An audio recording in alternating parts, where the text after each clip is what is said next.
Yo, yo, yo, yo, yo. I tried. I tried. I got my way around things. I tried.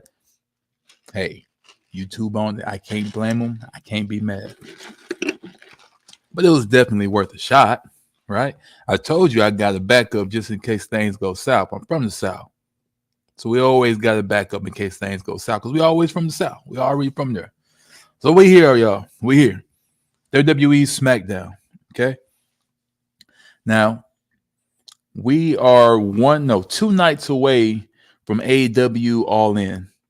So in doing that, I'm gonna go ahead and stream SmackDown, right? So we can get caught up on that because the next WWE PLE is the Bash in Berlin.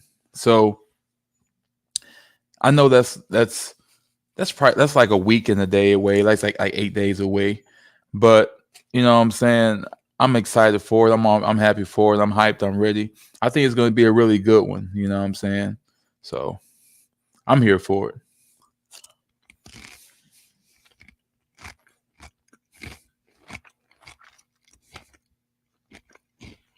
Absolutely. Rob, Lafayette, Indiana, still with you. I appreciate it. You know I had to try. You know I had to try. That was my last one though, because I wanted to see if I did it a different way. Would there be anything, you know what I'm saying? But it worked at first. The first one I did actually worked, but I guess I don't know. I don't know what happened. And, you know, it's weird. It's still pulling up on numbers. So people are still watching it. So I don't know the math behind it. I don't know the logic, but I still want to at least try. But it's all good because we can actually get to what we came here for anyway. What you came here for, and that is the SmackDown, WWE SmackDown. So this is your chance for the people here now and anybody that's new to the channel, anybody that's going to be new to the channel that comes in to basically ask any questions you might have wanted to know, chat with me for a while. I can ask you questions, get to know each other a little more outside of the wrestling content because it's something that I've been wanting to do with y'all for a while, but it's just we never have time. And today I actually got time to do a SmackDown, so I'm gonna do it. I think it'd be nice.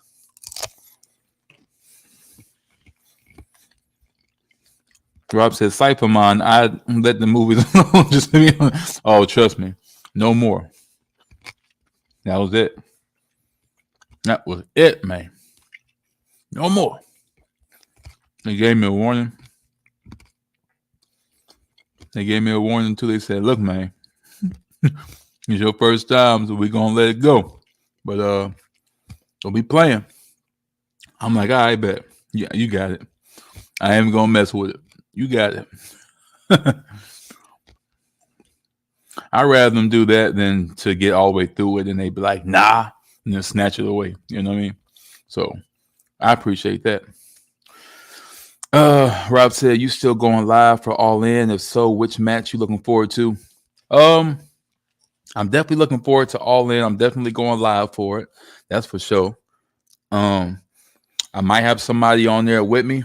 I might not. I don't know yet. We were in talks. I know you asked about that before, Rob. Um, might already be sub to him. I don't know, but we were in talks, and yeah, I might have a partner that day. I'm just not sure, but definitely doing All In.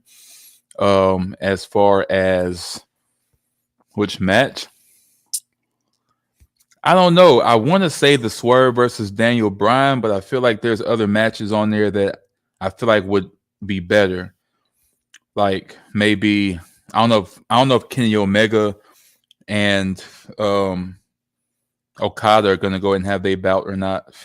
Because if so, that'd be dope. I'm not really sure. Rob said, "This your night of digivolvement. This your night of digivolvement, my brother." Hey, I'm here, man. I'm here to learn, to grow, to get better. I appreciate that. Digivolve, I will. Digivolve, I shall. Rob said, "Can I ask who?" Um, Mr. Let's Go Crazy. It's somebody that I recommended to the channels at one point. He's a live streamer gamer for 2K24. He has an immaculate resume when it comes to that. His display is very amazing, and he's really good at what he does. So he may be on there. I'm not. I can't make any promises, but I will say that we were in talks about that, and it should be a very interesting stream. So even if he's not, it's going to be dope. But if he is, then that'd be a chance for you guys to get more people to follow, and for him to introduce himself to you all, and possibly be a mainstay moving forward. We just have to see, you know. So yeah, I think Rob said Brian Danielson. You mean?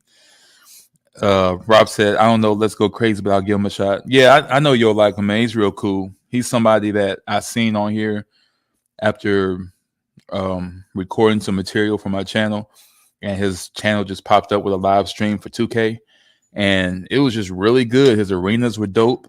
Everything was up to date, including the bloodline is up to date on his thing.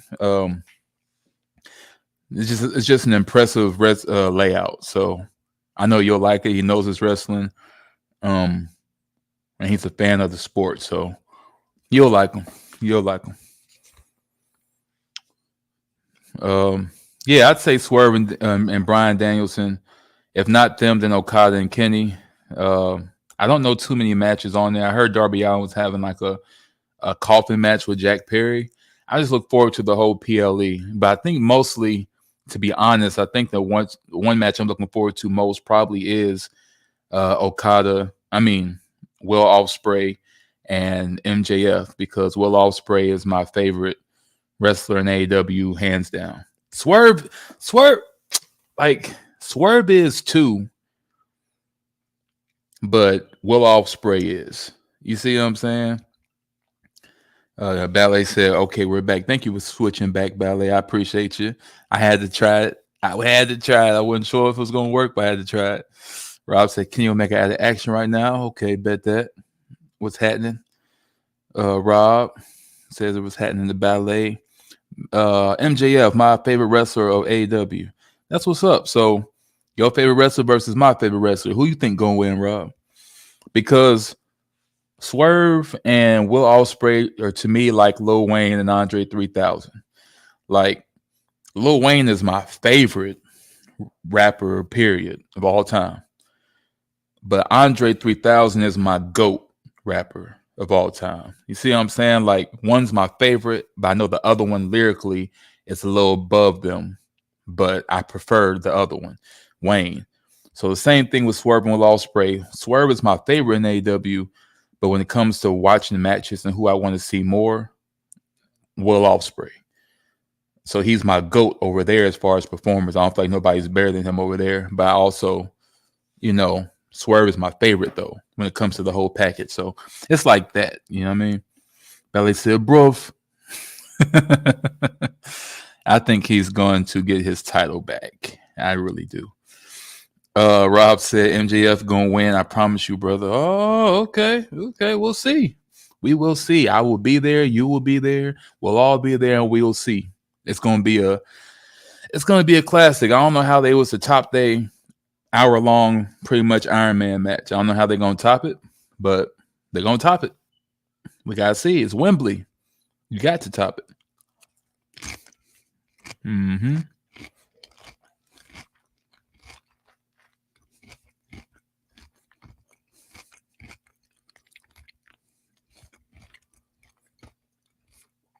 Rob said, I'd be glad if Swerve wins at All In, but Brian Danielson needs to win the title here. Me and somebody was having to talk about that too. And I don't know, man. Like, I feel like Brian Danielson should win because this is his last run in the company. He hasn't had the world title. That's probably something they want to do. He hasn't had the world title in WWE in a long time. It would be nice if we had one more and it'd be AEW, because what was the point of him coming over?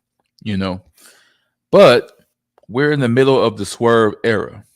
Swerve has been running AEW and being the captain for AEW since before he got the belt and since he got the belt moving forward. So since he is their top guy, he needs to be their top guy.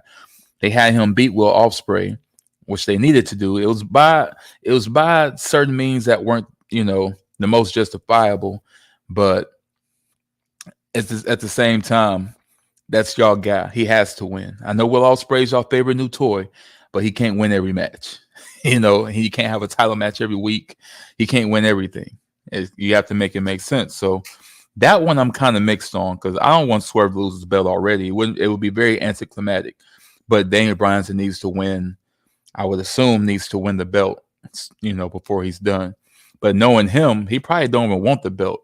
He probably just wanted to come there to have great matches because he's done it all. So I say probably Swerve on that one.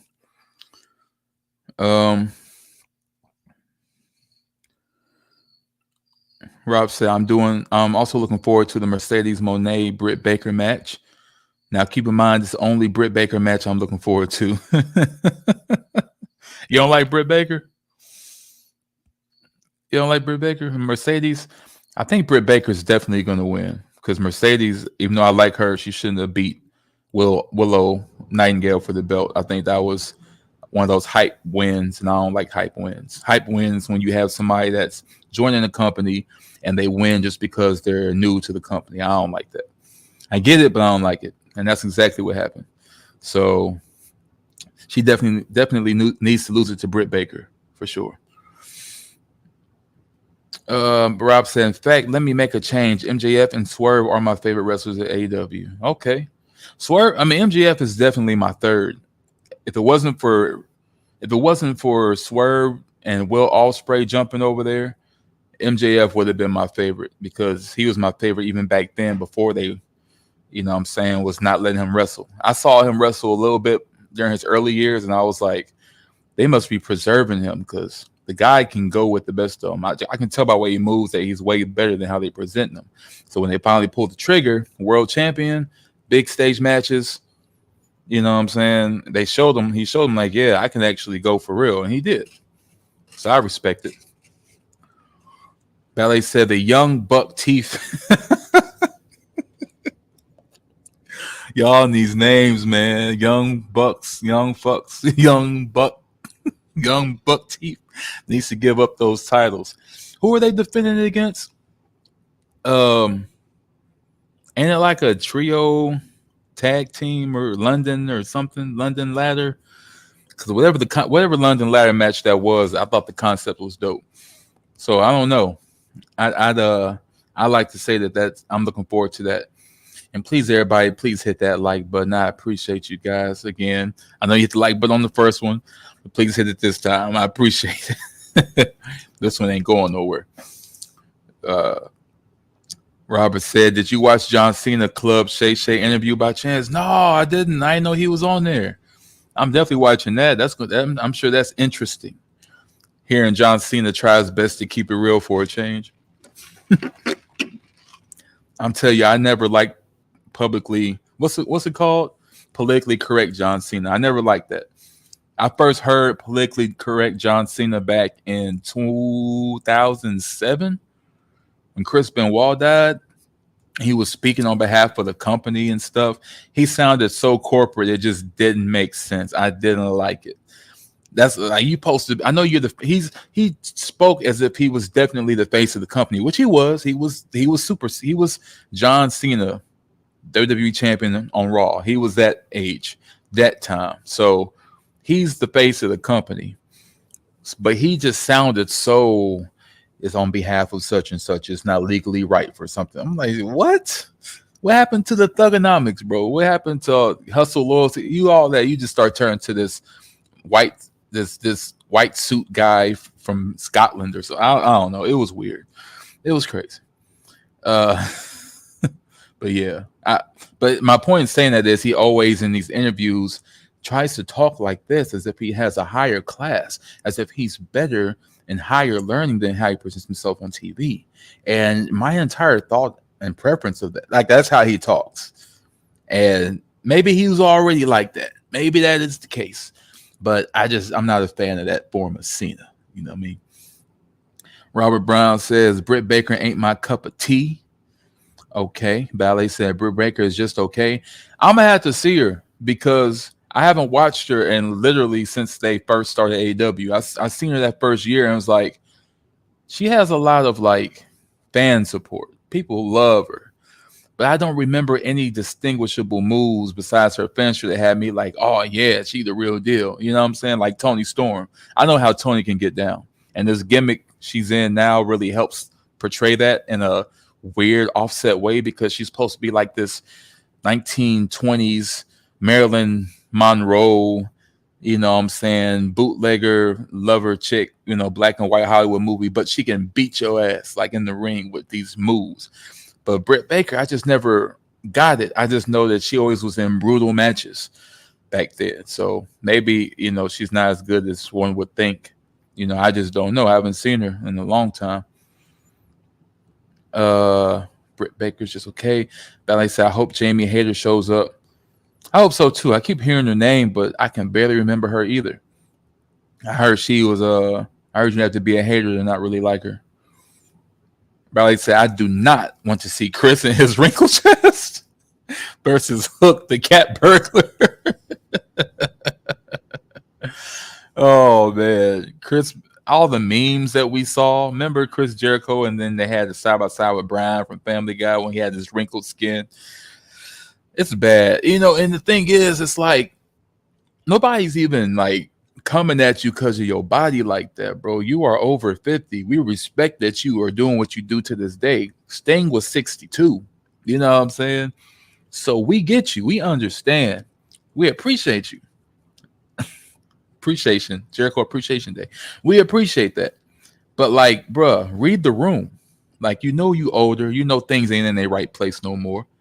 Put a shirt on.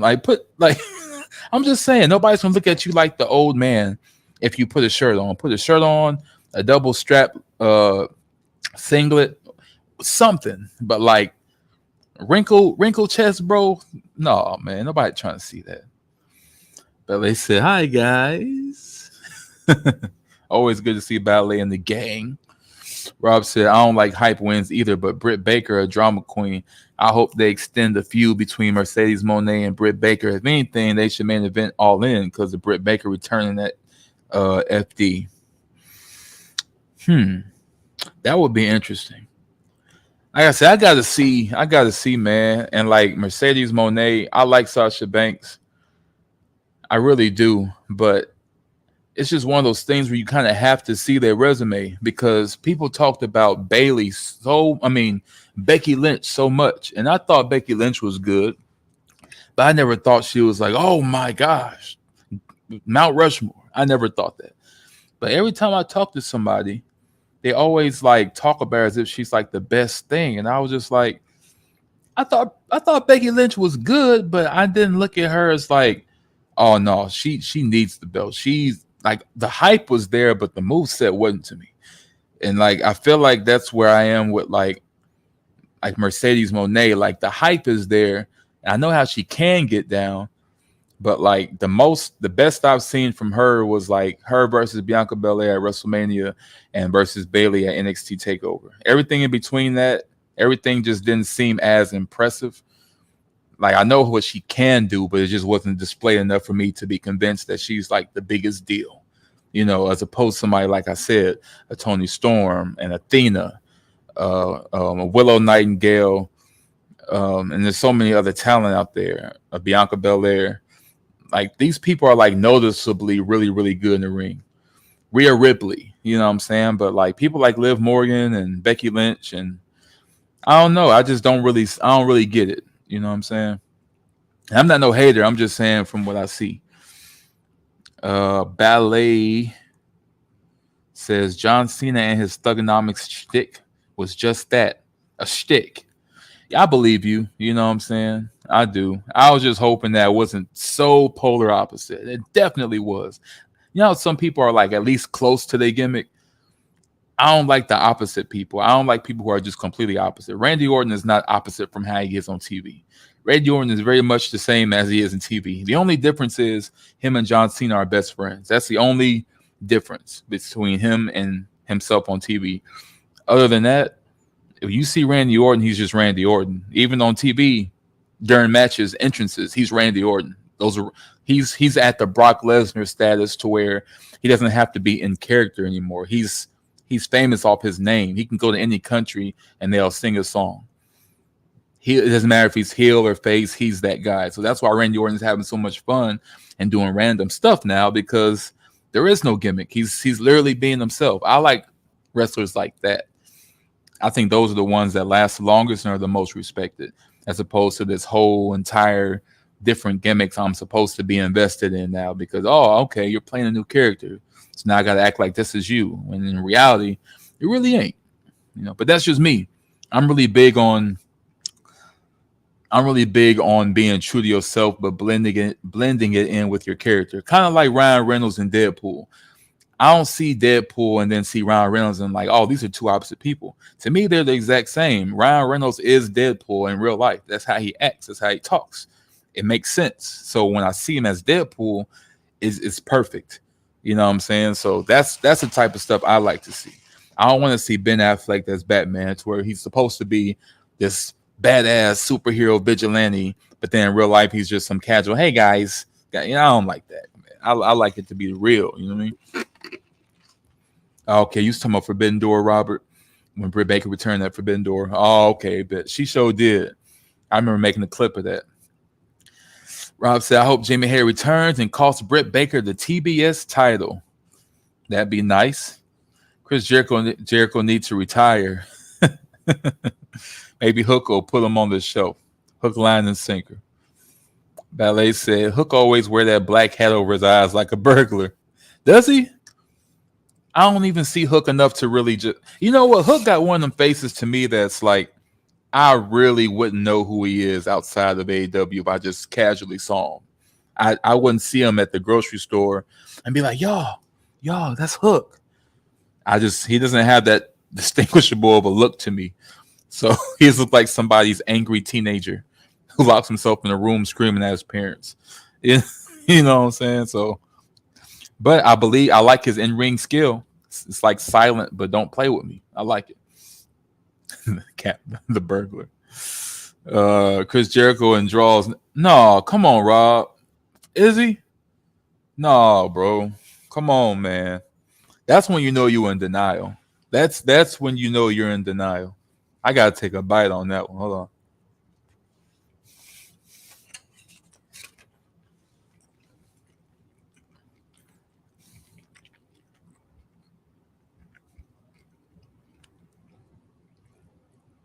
Okay. Yeah. He doesn't need to do that. He should be in full body armor. Sting didn't embarrass himself. Sting had tights. He had the double single. He had it all. But you, bro, and some draw. Come on, bro. Just leave it alone. Leave it alone. You don't need to do that. Finn Balor got like 1% body fat. You don't see him running around in draws no more. The dude got on pants. He got on tights because he probably was tired of walking around in draws. You know what I'm saying? If you don't got to, then you ain't got to. A lot of them don't want to do that. You know what I'm saying? There's a few out there that's like, well, it wouldn't look good when I got these tights on, so I need to have my legs out. That makes sense. Or the super traditional ones that believe you should be in that attire. That's different. But most of those guys don't want to wear that. They want to wear gear. You want gear. Because Jericho he's just in denial, dog. Valet said last week Chris was wearing that bright banana yellow jacket. Come on, bro. Leave it alone. Leave it alone. You gotta read the room, man. Valet laughing at Robert. He said, did you hear about MJF, Britt Baker situation? Also, Britt Baker and Adam Cole allegedly broke up. Apparently, Britt Baker allegedly had an affair with Christian Cage. No, bro. No. Please tell me what happened with Britt Baker and Adam Cole, because I hate to hear that. They seem like they were really in it to win it. You know what I mean? And Christian Cage is crazy. Like that. I feel like that would do nothing but help his gimmick even more. That's the crazy part. I feel like that would do nothing but help his gimmick. I don't feel like he's taking the loss at all right here, which is crazy. Robert said, I hope they revisit the feud with Britt Baker and Thunder Rosa with no title involved. Yes, that should be the thing. You should definitely have certain feuds only involve people and not have the belts. Everything doesn't have to be over a belt. That's why they messed up the Fiend. They shouldn't have had him going for the world title. He's the Fiend. He don't care about a world title. He's the Fiend. All he cares about is tormenting people. That should be his shtick. But like when they had him go for the belt against Seth, that's when everybody turned on the idea like, oh, okay, we already know where this is going. Marketing. Why is the Fiend y'all number one marketing piece in WWE? He's a monster. He shouldn't be worried about marketing and t-shirts and championship belt designs. He's the Fiend. That's where y'all messing up at. Rob said, unfortunately, he is crying, laughing. Robert said, Jared slow Pokemon digivolve to draws on no. Jared slow Pokemon digivolve to draws on. Man, get your freaking no, man. No, Jericho, don't do it. Ballet said Thunder Rosa is still in the feud with Deanna. So tell me something, man. So is Thunder Rosa still good? Because I know she was around since they started. But I know there was some problems at one point. I know she took a break at one point. Is she really that good? Because I just don't know. I ain't watched AEW consistently in a long time. So when I heard Kenny Omega was out too, like a long time ago, last year, I was definitely kind of done for a while because Kenny Omega was my favorite when they started. He was the real reason I watched it. But when he was gone, I don't know. Didn't do the same for me. Rob said, none wrong with the Fiend being Universal Champions, how they did his run. I just don't like it because it makes him vulnerable because everybody has to lose. And I'd rather somebody like the Fiend lose in like a messed up way than he gets pinned. You know, it just don't make sense. Like, remember when him and Seth Rollins had that match and Seth Rollins gave him like 15 curb stomps? Like a lot of people pooed on that idea. But I thought it made sense because he's the Fiend. He should be able to take it. But it's just when you involve championships, it's like there is no how do you say it? There's not a gimmick I can think of besides the Undertaker that can get away with wanting a championship and you're supposed to be a spooky, scary character. It just don't really make sense because you shouldn't want a title. You should want to just destroy and wreck things. You're reckless. You're an animal. You know, you're a fiend. You know, and that's why I think the difference is with the Wyatt Six now. I think they're treating that situation in the most perfect way because they're not hiding behind the mask. We know who they are. They know we know who they are. They took their mask off before the match. And it's okay for them to look vulnerable because they're people. The Fiend had his mask on. He had his outfit. He had everything. He was supposed to be this demonic evil character. But so when he got beat up, it's like, if you can take 15 curb stomps, then a clothesline, drop kick, suicide dive, none of that should even weaken you. You know what I'm saying? So they kind of made it larger than life character as opposed to like just somebody that had issues. I look at the YS6 like people with issues. I don't look at them as this scary group that's like terrorizing the roster. I look at them like some psychopaths who are lost and are trying to find their way. So if they want the tag team titles, I can get with that. But I just can't get with like the other stuff. You know, it's just a little weird to me. I don't know. It messed it up for me a little bit. Especially if you just have them get squashed by Goldberg anyway. That was crazy. Then the Triple H era, that should never happen again.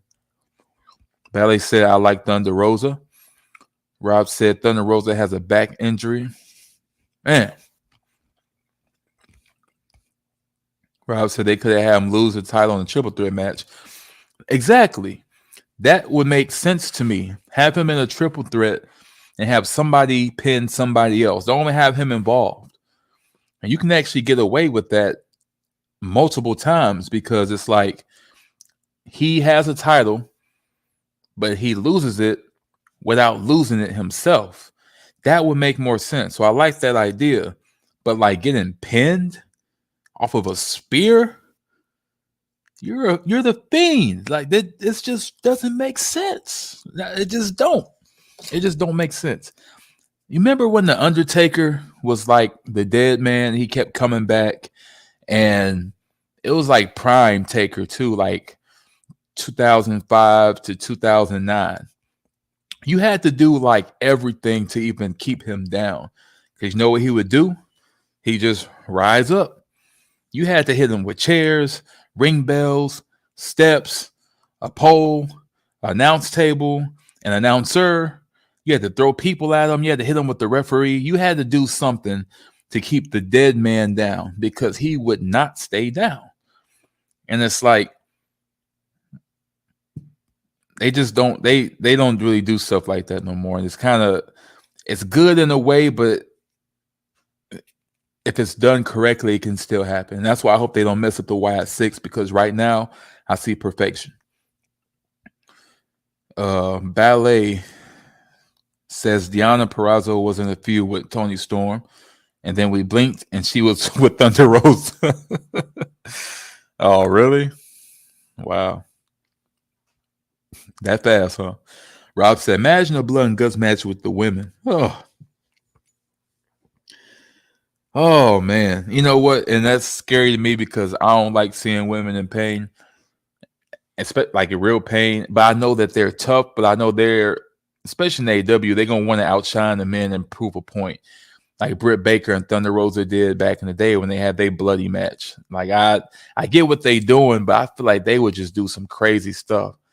And I mean, each his own. I was telling somebody this other day, because a women's one would be dope. But I was telling somebody the other day, like, I don't really know. AEW is an acquired taste. Everybody doesn't like the whole bloody, gory things. Everybody don't like that in wrestling. Some people like the traditional wrestling matches, and others like the blood and gore. So some people might watch Blood and Guts and been like, that's not for me. If they see like one of the Acclaimed putting tacks in the guy's mouth, or getting tacks in his mouth, I mean, by the Young Bucks, and they super kick the tacks in his mouth. You know what I'm saying? Everybody ain't into that. But some people are like, yeah, do it. Or when they get the scissors and they put in the person's mouth and do like that. You know what I'm saying? Like, everybody ain't into that. You know, it's an acquired taste. So if they see women doing stuff like that, they might cut it off, just off of moral complacency. But other people might be into that, liking the women being all like that. So it's one of those things. I think that's why they don't do it, because they're not sure yet. Rob said, if this is true, considering the Christian Cage, Britt Baker, Adam Cole, do you think they should do a Matt Hardy Edge leader style feud? Absolutely. Why not make money off of this situation? Yes, people's feelings are hurt. Yes, lives are changing. But make money off of it. Make something good come out of it. That's exactly what Matt Hardy and Edge did. They were best friends in real life. So when that happened, it really did hurt Matt Hardy. And he really did lose his job. But everybody got in the room. They're like, look, Matt, we'll hire you back. You guys have to get along. Let's make money out of this. Let's make this a thing. People are chanting your name when he's here. They're booing him. He's getting like Harley race heat right now, Edge. Like, let's make some money off of it. I know feelings are hurt. Relationships are destroyed, but like, we can continue that. We can go our separate ways, but let's make money in the process. Matt Hardy, you get your job back. Edge, you get your push. Lita, you get your TV time. Let's get this money. So same thing with them. Hey, you got to brush that stuff off and keep it moving. Like, make your situation even stronger, and make your feud even tighter by doing something like that. That's what I think. I think that would be a good idea. Goldberg said he didn't want to, but he wouldn't say no to McPimpin, aka Vince McMahon. Yeah, Goldberg says that. Goldberg says a lot of things. It's kind of hard to go what he say because he likes to be politically correct, even though he's the furthest from it. But I can see that happening too. But Vince McMahon just don't know what he was doing. He didn't. Some stuff, how you have good ideas about stuff and people praise you for, like, man, that was a good idea. I like it. He's the type that would take that and be like, yeah, you're right. Well, how about this? And how about that? And it'd be like trash. And we're like, okay, relax. I like the first idea, but now you're doing too much. No, don't do that. That's how he was. Rob said, do you like the new Bloodline storyline so far? Yeah, I feel like it's cooking. I feel like we're getting there. Slowly but surely getting there. You know what I'm saying? I think we're slowly but surely getting there. So we just have to kind of trust the process. Adding Jacob Fatu added a whole nother layer to this. And I think that's what makes it more interesting, because without that, it probably would have fizzled, because it was supposed to be the end of the bloodline with Roman Reigns and Cody Rhodes, at least in kayfabe. But since we're making so much money off of it and we really like long-term storytelling, let's make this thing a real thing. Let's get real deep with it. You know what I'm saying? So I think that's what we really need to do as far as that. But as far as how I like it or not, I really do like it. I think adding Jacob Fatu definitely helped. I like Tama Tonga being involved initially. He kind of fizzled out into like a lackey Butch-like character. They added Tonga Loa. That was a botch. I'm sorry. I like him, but he's been how you botch a low blow? Bro, how you botch a low blow? How you botch throwing Roman Reigns to the turnbuckle? You just botching everything. I know it's a different stage and there's a lot more going on, but you even get hurt in the process. Like, you are not helping, bro. Stay home. So that kind of put a dent in it. But when they added Jacob Fatu, I'm like, now we're cooking. Now we're getting somewhere. We just didn't want him to overshadow Solo Sikoa. And it's almost, it has happened. Jacob Fatu has overshadowed Solo, but we're not giving up on Solo yet, based on the fact that Roman Reigns has returned. So since we're getting them two fighting again, we're more interested in seeing Solo around too, so he can get his. So he's not just left out of the storyline because of it. So that's the good part. We just know who the two main players are, and that's Batista and Triple H, aka Jacob Fatu and Solo Sikoa. So I like it so far. Rob said, if only Cody Rhodes turned heel during his AEW run. Yeah, if only. I still feel like they probably wouldn't give him the proper respect, man. Some people are just, when they turn on you, they turn, man, and they don't appreciate what you do. And I think they turned on him a little too early. But I think, to be fair, I think their main thing that a lot of people probably don't talk about, that's why they kind of turned their back on Cody, is because he was in the world title picture. But then he got banned from it with his own rules of when he lost that one match. So the next best thing, TNT championship, and he took it. So now, not only are you not clogging the main event scene, but you are clogging the mid-card scene because you have their biggest belt. So you still can't have new talent flourish because they're definitely not in the main event scene. So let them at least have the mid-card scene. But you have that. So we know you're not going to lose, right? So that's why I think people turned on Cody. Plus, he was going against Darby Allin, which was like a favorite to them, and somebody who they wanted to have the TNT championship for a long time. So I think there was just so many factors in it. That, plus the finicky crowd, it just wasn't working. Matt was fired by John Laurinaitis, a.k.a. McSnitchamon, in March or April of '05. Yeah, I heard about that. Yeah, John Longitis was crazy. He kept doing a lot of things that made people very, very angry. Ballet said Goldberg, that guy. Rob said, I think they going too fast with this new bloodline storyline, especially now that Tonga Loa and Jacob Fatu injured. Yeah, they need to pump the brakes a little bit. We are like 3 months away from Survivor Series, so now's the time to kind of stretch things out. I'm glad we got Roman Reigns back, but we have to have that eventual bloodline versus OG bloodline versus new bloodline match. It's inevitable. But to get there, we have to pace ourselves appropriately. So we do need to slow down. You know, you got 2 guys out of the 4 guys that are injured, and yeah, we need them around for the main part of what's going on, because we can't have none of it if the two of them are gone. You know what I'm saying? Or hurt. Now I seen Jacob Fatu in that boot. That was crazy. He destroyed Roman Reigns in a boot. That's crazy. But we still gotta let the guy heal. We want Jacob Fatu at 100% because we know how he can get down, right? So let's do that. Rob said, correction, ballet Trollomon. Rob.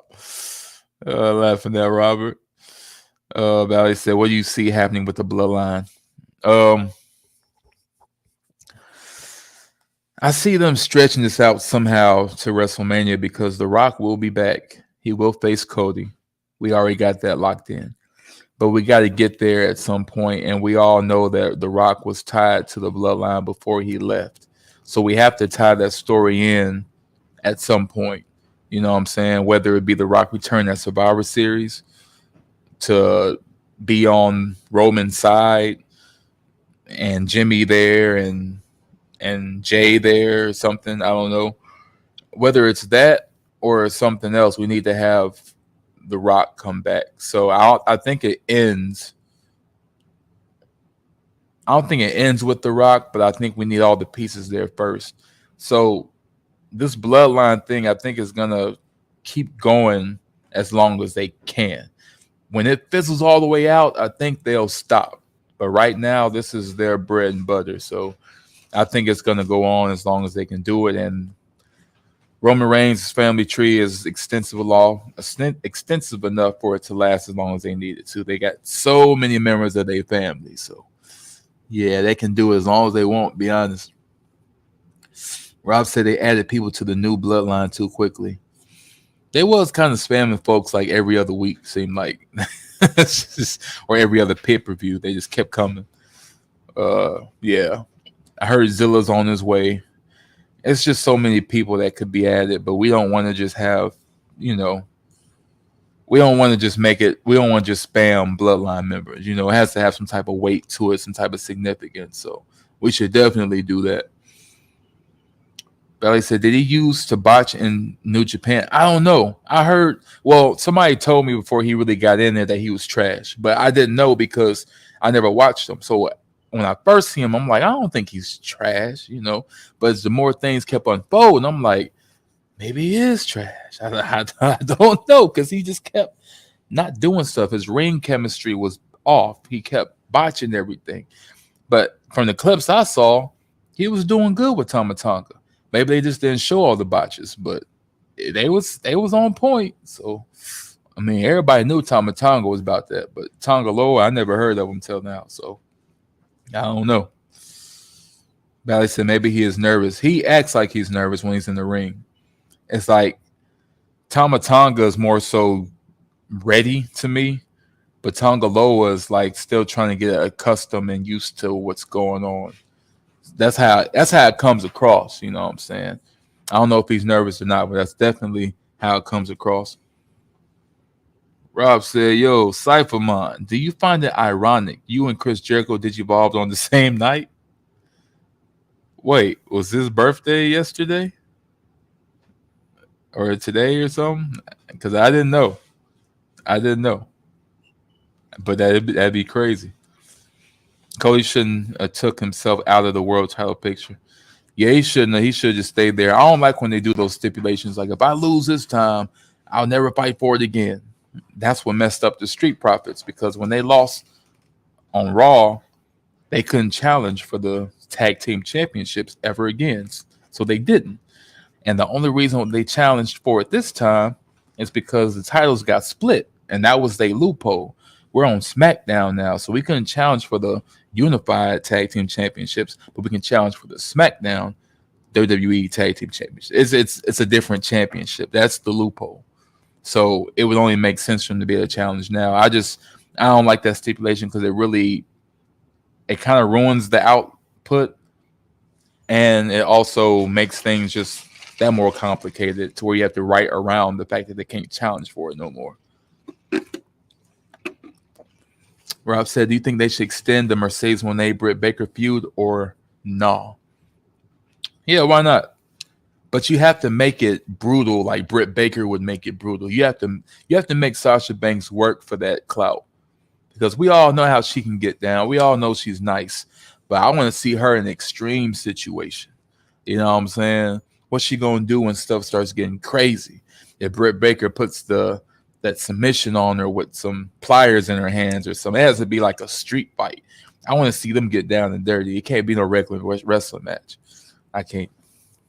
Ain't gonna be good enough to me. Rob said they need to hold off on Zilla. I think so. Just relax a little bit. Give it a little time. Let's wait till October or something like that to really give it some gravity. Rob said, imagine if WWE did a War Games back in 03, 04 involving Evolution. Let's see who they would go against. The only stable I can see them going against that would even be close to a match would be JBL and his cabinet, because there was nobody else, from what I remember, in that time that was that stacked. Like Kurt Angle had Team Angle, but that was 3 guys. Los Guerreros was 2 guys. Mexicool was 3 guys. Only 4 people I know that was around like that, doing it like that, was JBL and his cabinet. And that was JBL, Orlando Jordan, and the Basham brothers. That was it from SmackDown. So realistically, if they had a match, Evolution would just murder them in cold blood within probably 5 minutes. It'd probably be a squash, but nobody was challenging Evolution back in the day. They were the best thing going. They were the bloodline. Like, for real. There was no one even close. That's why putting them together was such a brilliant idea. And that was the first stable I ever saw, which I'm sure there's been more back in the day, but when I started watching it, that was the first group stable I've ever saw that had all the titles. Randy had the Intercontinental as the young up-and-comer workhorse. Ric Flair and Batista had the World Tag Team titles as the legend and the new up-and-comer. That was the strength and muscle of the group.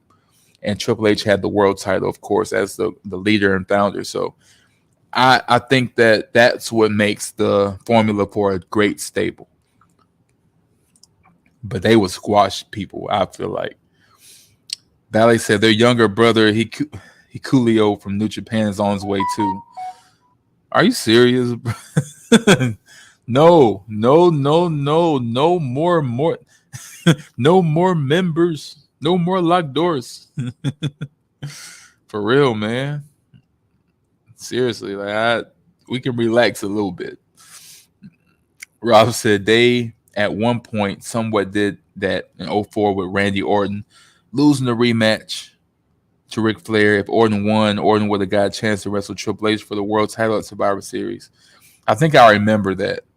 That's not bad. That's not bad. You know, that's more of a stipulation, boss level up. If you beat him, you get to go against the bigger one type. So I can get that, because that's how they do a lot of groups. Like the cabinet, if you beat Orlando Jordan, then you get to face JBL for the WWE Championship. So I get that. Rob said the cabinet formed about a month after Evolution turned on Orton. Okay. I see you, Rob, with the stats. Okay. I like that. Because SmackDown, I know a lot was going on with Raw, but SmackDown was my brand. I don't care if they was an underdog or not. I always was the SmackDown guy. They was always my favorite. Rob said, I like DX, but Evolution was better. Yep. DX had their version. They had what Triple H, Shawn Michaels, Billy Gunn, Road Dogg, or the version with X-Pac. There's so many different versions. I mean, yeah, like you said, they was cool, but Evolution just had an aura, man. Like there was nobody even close. Rob said Orton's lost banded him from challenging Triple H for the title as long as Triple H was champion. Oh, okay, I get what you're saying. Yeah, I don't really like it. I don't like it. Ballet said Rikishi's other son, Damiko Fatu, is something else. Check him out. Okay. How many sons does he have? Aren't those souls enough? Golly. They might as well just form their own company and just call it the Fatu Foundation or something. I don't know. They got like 50 people that's wrestling in their family. They should have their own promotion. I would. I'm just saying, golly. Everybody can't have a contract. Y'all gonna run the company dry.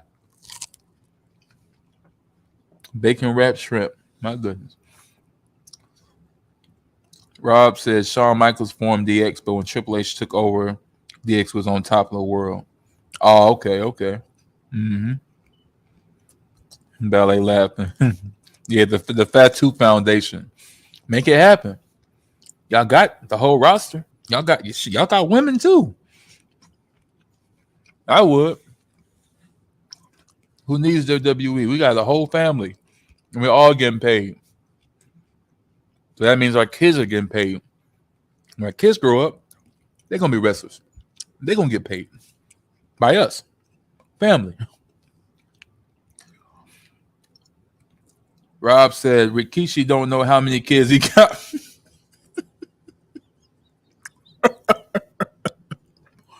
He probably don't. He probably don't. Because when people say something about his kids, he kind of just sits there with his face like, almost like, you tell me, I don't. They was just doing stuff, man. Rob said, what year and how old was you when you started watching wrestling? Good question, Rob. I was 9 years old. Or was I 8? I think I was 8 years old. I started watching in late 2002, early 2003. I'd probably say late 2002, early 2003. So I was 8 or 9. And the first match I ever seen was Chris Benoit versus Rhino on SmackDown. I always played the wrestling games.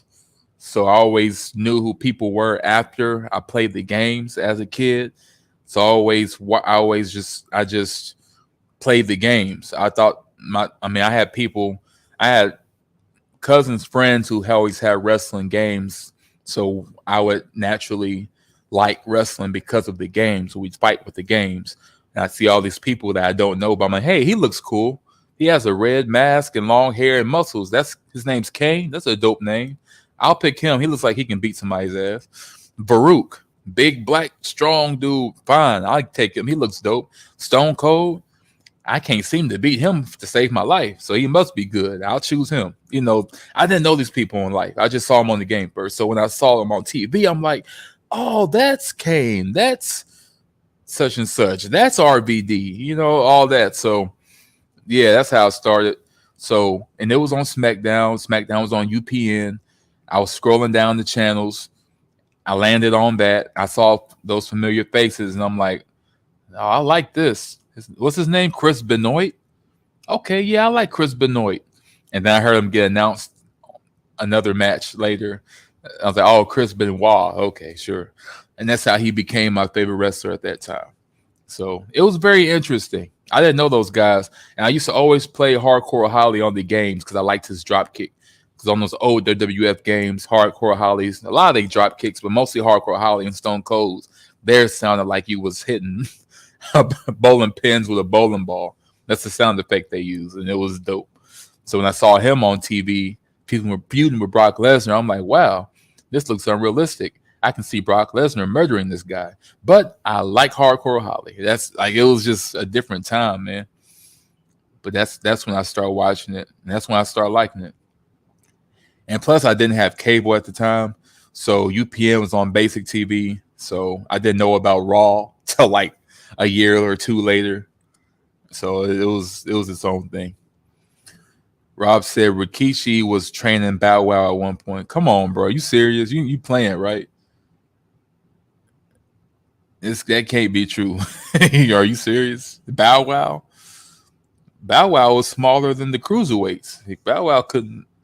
Bow Wow, I'd say Bow Wow is the size of Spike Dudley at the most. And Spike Dudley was even tougher. Spike Dudley was a tough dude, man.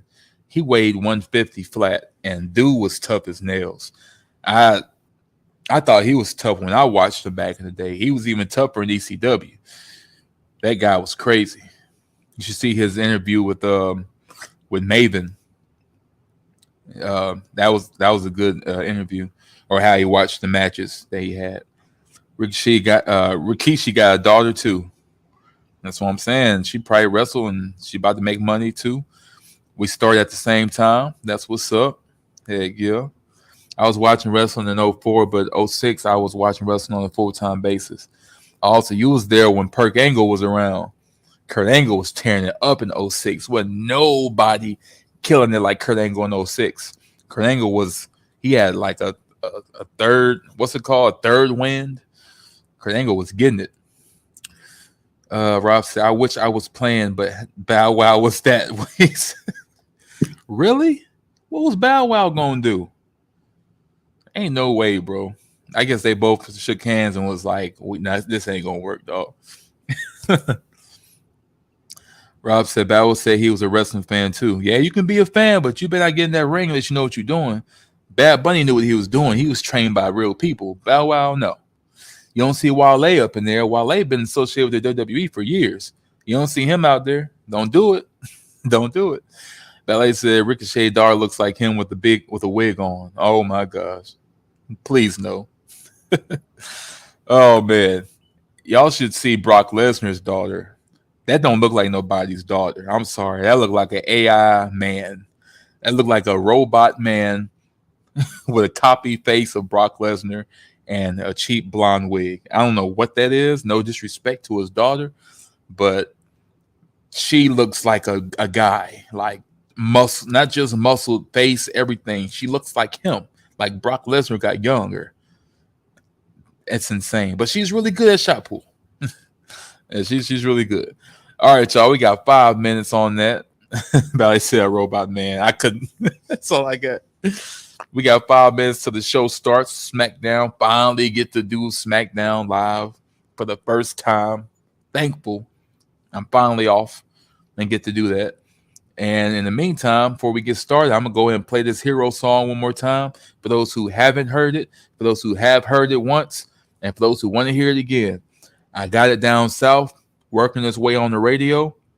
So hopefully we can get this thing moving while we can. So with that being said, Ballet said, Little Scrappy can wrestle for real. Yeah, I think he should do that because the rap career is done. All right, guys, I'm about to play it. Let's get it. Let's go.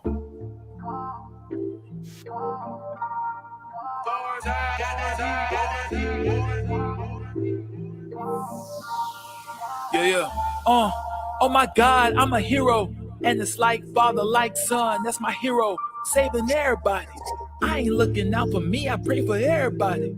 When I'm on my way, bro, I'm taking everybody. Ay. Cut the family tree. I ain't shading anybody. Ay. Kill these rappers. Give me all they flowers. I got bodies. Ay. I was sent to blow up in your spot. Kamikaze. Chances of you being what you not, more than probably. I'm seeing what they do for compensation. Where they do that at? Flexing on them just for validation. Yeah, I'm cool on that. Dancing to some mind manipulation. Where's the truth in that? They get themselves in sticky situation. They get to it. Still putting in work.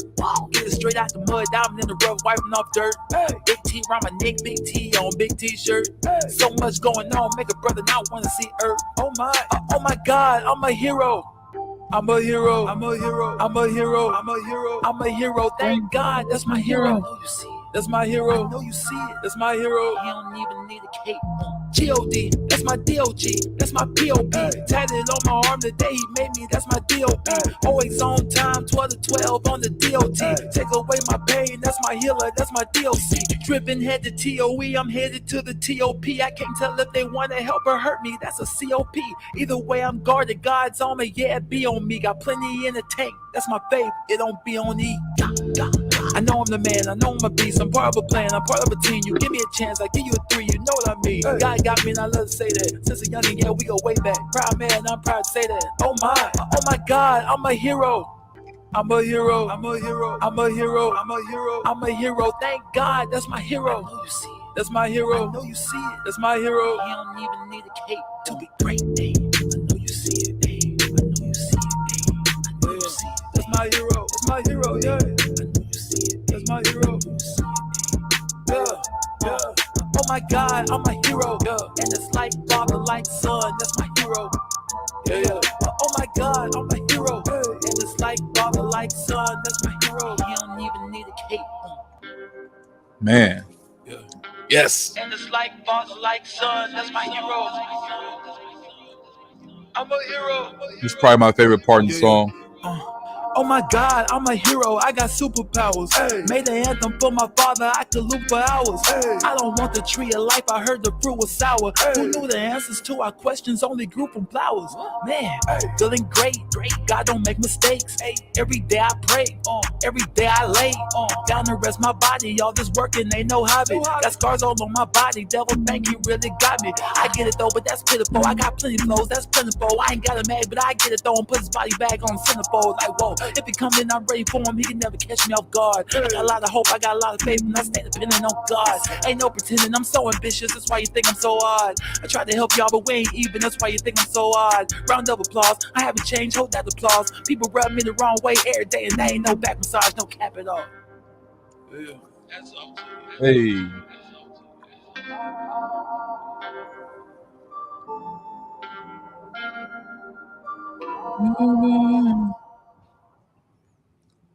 Thank you guys for listening. I sure appreciate you as always. Get these out of my sight. A little fuzzy there. That's cool. I don't know. I'm a kid at heart when it comes to balloons. I rock a balloon. I don't care. It's his birthday, then it's a birthday. You know what I'm saying? I appreciate that. But we here, man. We finally here. SmackDown. It's the last SmackDown. No, it's the SmackDown before the last SmackDown of Bash in Berlin. We got a whole new AEW thing going on, so that's why we're here. But but I'm looking forward to it. I'm ready for it.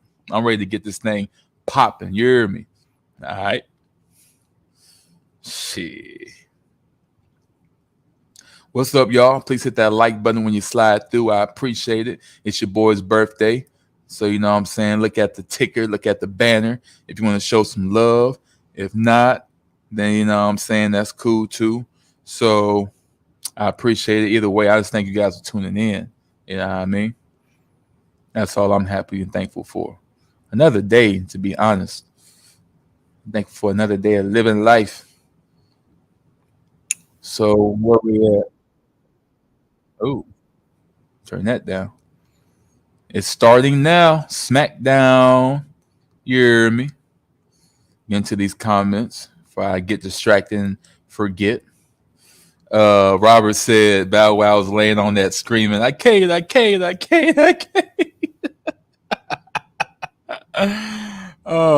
Ricochet or Rikishi said, can't what? Bow Wow said, I can't. I gotta see that. That's probably a clip out there. I gotta see that. I ain't know Bow Wow was trying to wrestle. You know what I'm saying? Like, why? Like when Nate Robinson was trying to do football or box. I think he even tried to do baseball. It's like, bro, just leave it alone. It's not happening. It ain't happening. Leave it alone, right? But that's crazy. Valet's laughing. Robert said, for DBZ, I think they should have went from Frieza to Cooler right away, not making the Cooler movie. Absolutely. They fumbled the ball when it came to Cooler. Cooler was one of the best villains they could have had. I know he's pretty much Frieza, but Cooler, his design was so great. His next transformation was so great. You know what I'm saying? So I don't know why like they just messed up. I think that was something they could have definitely made into a thing, but they dropped the ball. Uh, Go ahead and get this volume up on here. Your boy Tribal Chief Roman Reigns is cleaning house. He ain't had to take them out like that though. Roman Reigns really did beat them up bad. Like he threw the steps at them pretty damn hard. Uh, Andrew, what's going on with the Andrew? Uh, I don't know what you're saying. Make money rapping for money, god dang, nigga bum. Did that nigga. Okay. Rob said, happy B-Day, my brother. I appreciate you, Rob. Thank you so much. I appreciate it. Your boy, Big 30. Big 30. Rob said, Andrew, dig that digger. Welcome to the chat. How are you tonight? Uh, Thank you, man. I appreciate that. I couldn't read that right. Ballet said, happy born day, DJ. I appreciate that. Thank you so much. Big 30. Big 30. I'm old, man. I can already feel my back giving out now. Ballet said, Virgos, hey, I don't know what the new calendar look like, but according to the traditional calendar, I'm the last day of the Leo. So I've been repping Leo hard and heavy. I ain't gonna lie. Andrew said, tips, man. Hey, appreciate that, Andrew. Ballet said, this storyline has allowed Solo to get better on the mic. Yes, it has. I'm a fan of Solo, and I ain't gonna let them do Solo like that. Look at the bloodline. Look at the gang. Look at the gang. Look at the gang. I don't know what dye Fatu uses, Jacob. Let me turn this down a little bit. I don't know what Jacob Fatu uses, but he has to re-dye his dreads consistently. Remember the first time he didn't, and they looked pretty much orange? Like, I don't want him to ruin his hair either, you know what I'm saying? But them tag team titles look good on them, though. What we got?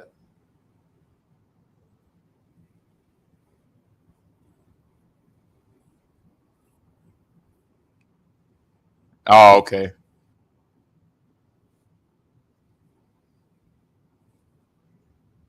Grayson Waller effect.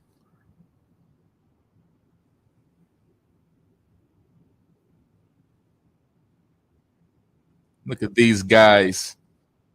Look at these guys. Rob said, that's Free's older brother. I know. They should have made that a thing.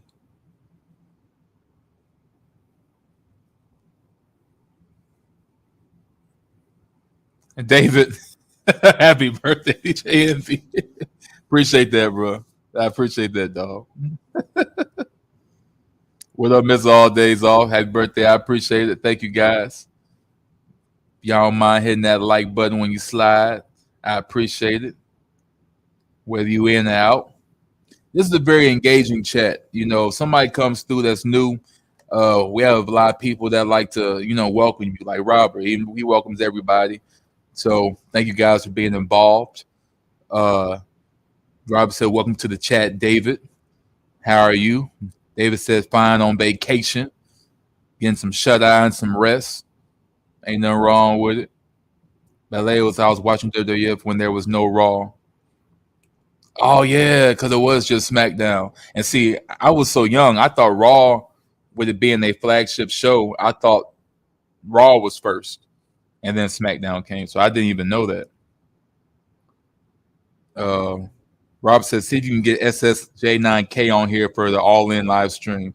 That would be dope. I might have to hit him up and see what he's doing, because that would be dope. I ain't going to lie. Rob said, what's happening, Mr. All Days Off? Yes, sir. Rob said, imagine Goku and Vegeta versus Freezer and Cooler. Man, especially back then, that would be a really good lineup, man.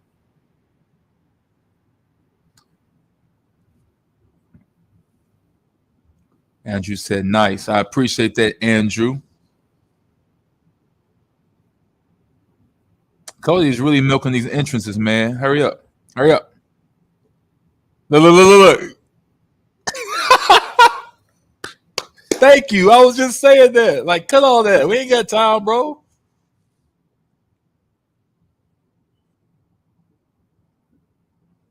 Thank you. Okay, Grayson, you just earned 3 points of respect from me. I'm the same way. Get your ass in the ring, bro. You ain't take 20 minutes to get up in there. Ballet said, I'm still here, DJ. I'll be back and forth on Leo's channel.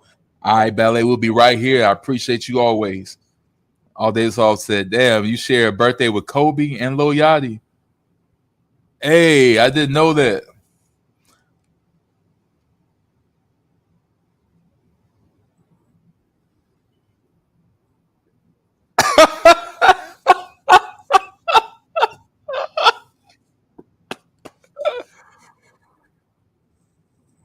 Oh man, they are funny.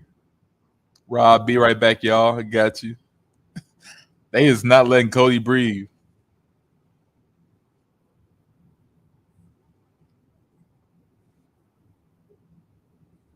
This is Cody Rhodes.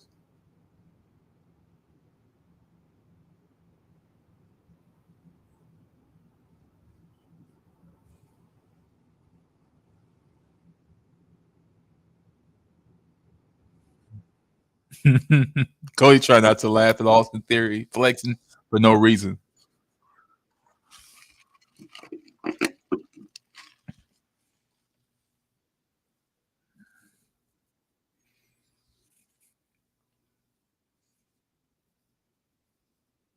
I wonder if y'all can hear this through the headphones.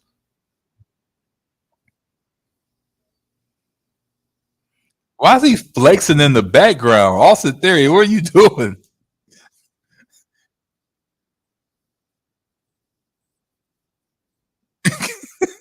Cody is funny. Senator Rhodes.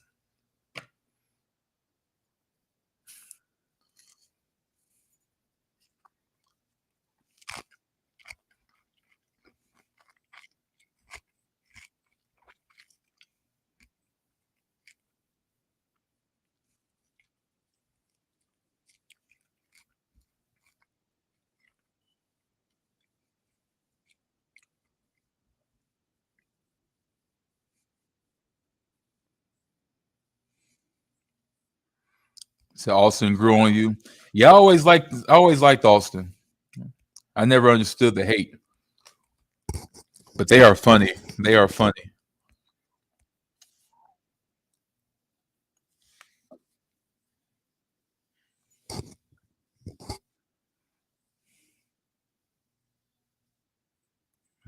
Mr. All Days Off said Raw started in '93, SmackDown in '99. Now I'm really confused.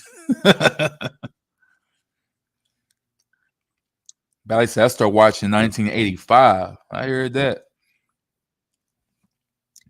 1985. What a time. He called him Magic Mike.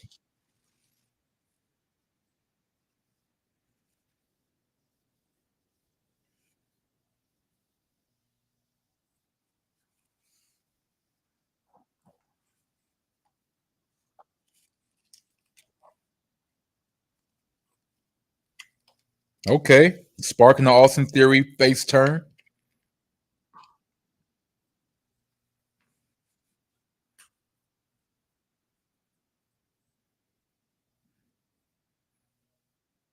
Austin will be better babyface in due time. He's Cena Jr. Absolutely. Absolutely.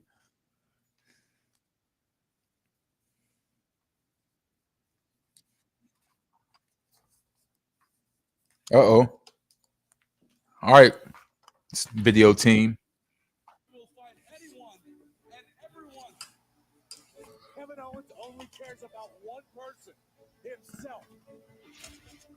Exhibit A, Sami Zayn. Woo! He did tear up Sami Zayn.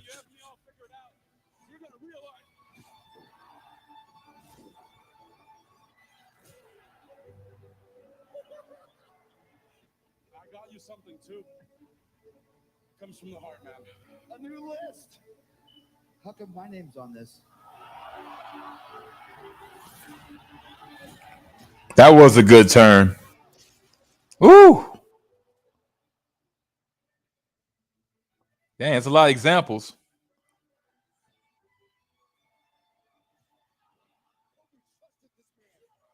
I forgot about that. That wasn't really. That wasn't no real turn. I don't know. Sammy again.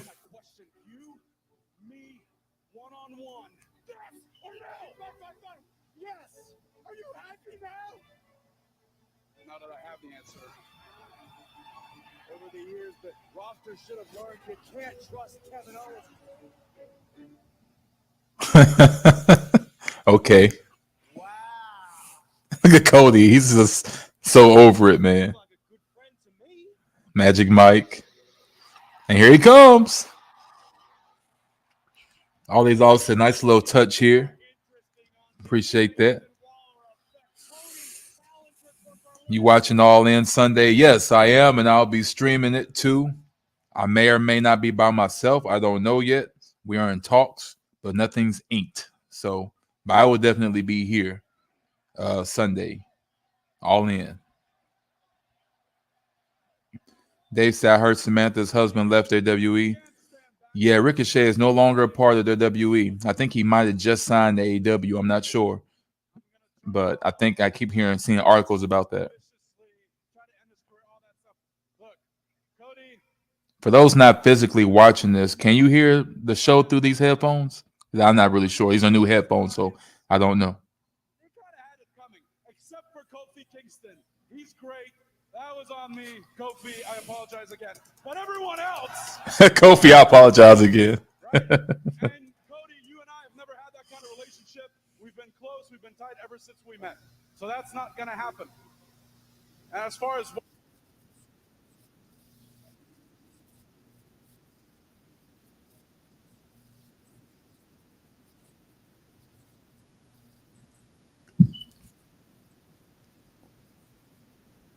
That's why I like Kevin Owens. He breaks the fourth wall. Like, forget all the script. Let's just get to it. You know what's next. You know what I mean? I like that.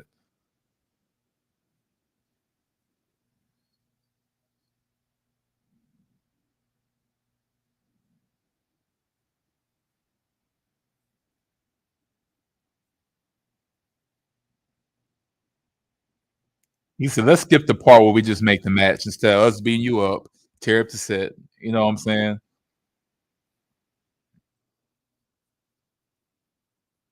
Do you hear this?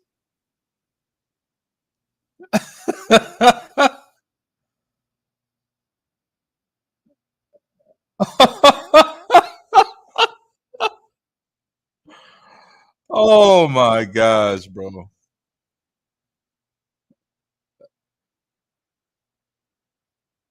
Oh, okay. Look what they doing. Sowing seeds. It's all these all said. Magnus needs to be wrestling, LOL. Seriously though.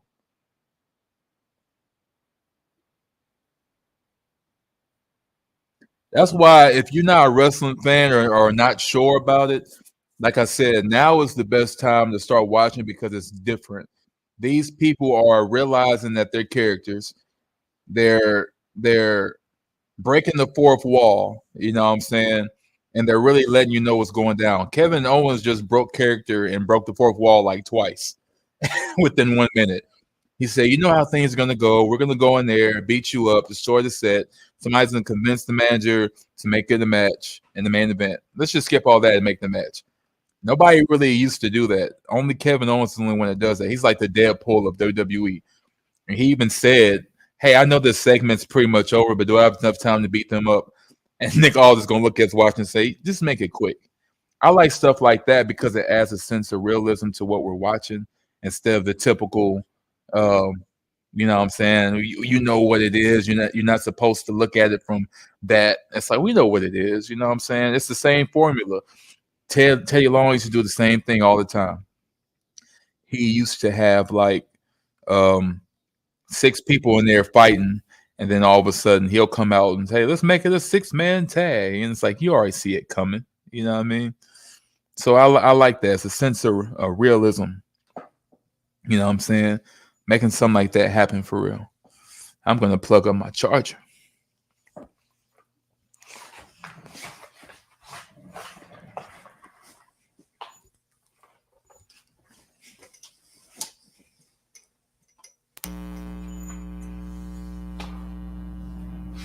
Yeah.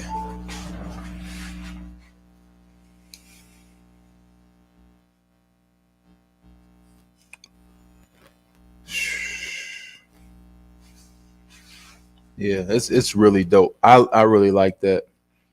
I think it makes things so much smoother to watch, you know what I mean? So much smoother to watch as opposed to the regular stuff all the time. Sometimes it's good to just switch it up, you know what I'm saying? And get the people what they want. So I'm looking forward to what's happening. Tag team match should be good. We've been getting a lot of good tag team matches lately. So hopefully, we keep it going with that streak of good tag team matches on here on SmackDown, getting things done. Whew. It's very interesting how it all came together. I don't know if it's going to be a thing with Jacob Fatu, if they're going to let him heal, or if they just want him to just do his thing, But I would let him heal. I'd pump the brakes. He already beat up Roman Reigns. I think they should pump the brakes a little bit, give him time to heal up, and just come back, stronger to where it makes sense instead of just like rushing too much. You don't want to rush too much and end up, messing up your character because he's hurt or injured. You want to preserve these guys. They are your bread and butter. So, All Days Off said, Jacob selling or hurt? I think nowadays they like to play the mixed game where they are technically hurt, but they're good enough to look like they're not. So I think Jacob Fatu is still hurt, but I think he can do enough to still, to be around. Kind of like Seth Rollins did when he got hurt. It's like he was healing from the MCL thing. He had already got hurt before Mania. He said he was ready. He was cleared, but he just did it so he can have his matches at Mania. He was still hurt. So after Mania, as you saw, he was gone for a while still because he was hurt. He was still healing, but he was good enough to do that. So I think what they do now, instead of it being A or B, they like to be C. Like, it's a little bit of both. I'm still hurt, but I'm okay enough to do this. You know what I'm saying? For sure. Because he did bust himself up pretty good on that. He did.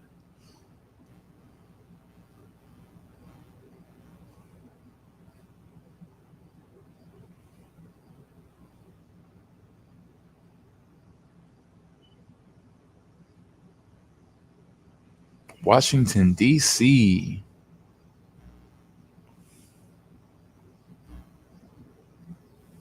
I just wonder if y'all can actually hear the show through my speakers. The Here Comes L.A. Night. Yeah. Mr. All Days Off said, good point. I Show Speed says, hi, what's going on? I Show Speed. We watching this SmackDown episode and trying to take it all in, man. Please hit that like button as you come or go. I appreciate that. We got the U.S. champion LA Knight, coming in. Either my boy is doing more baby oil or he ain't got even buffer. But the dude got the Randy Orton chisel at this point. And he's like, what, 41, 42? He's doing this thing. I can't even lie.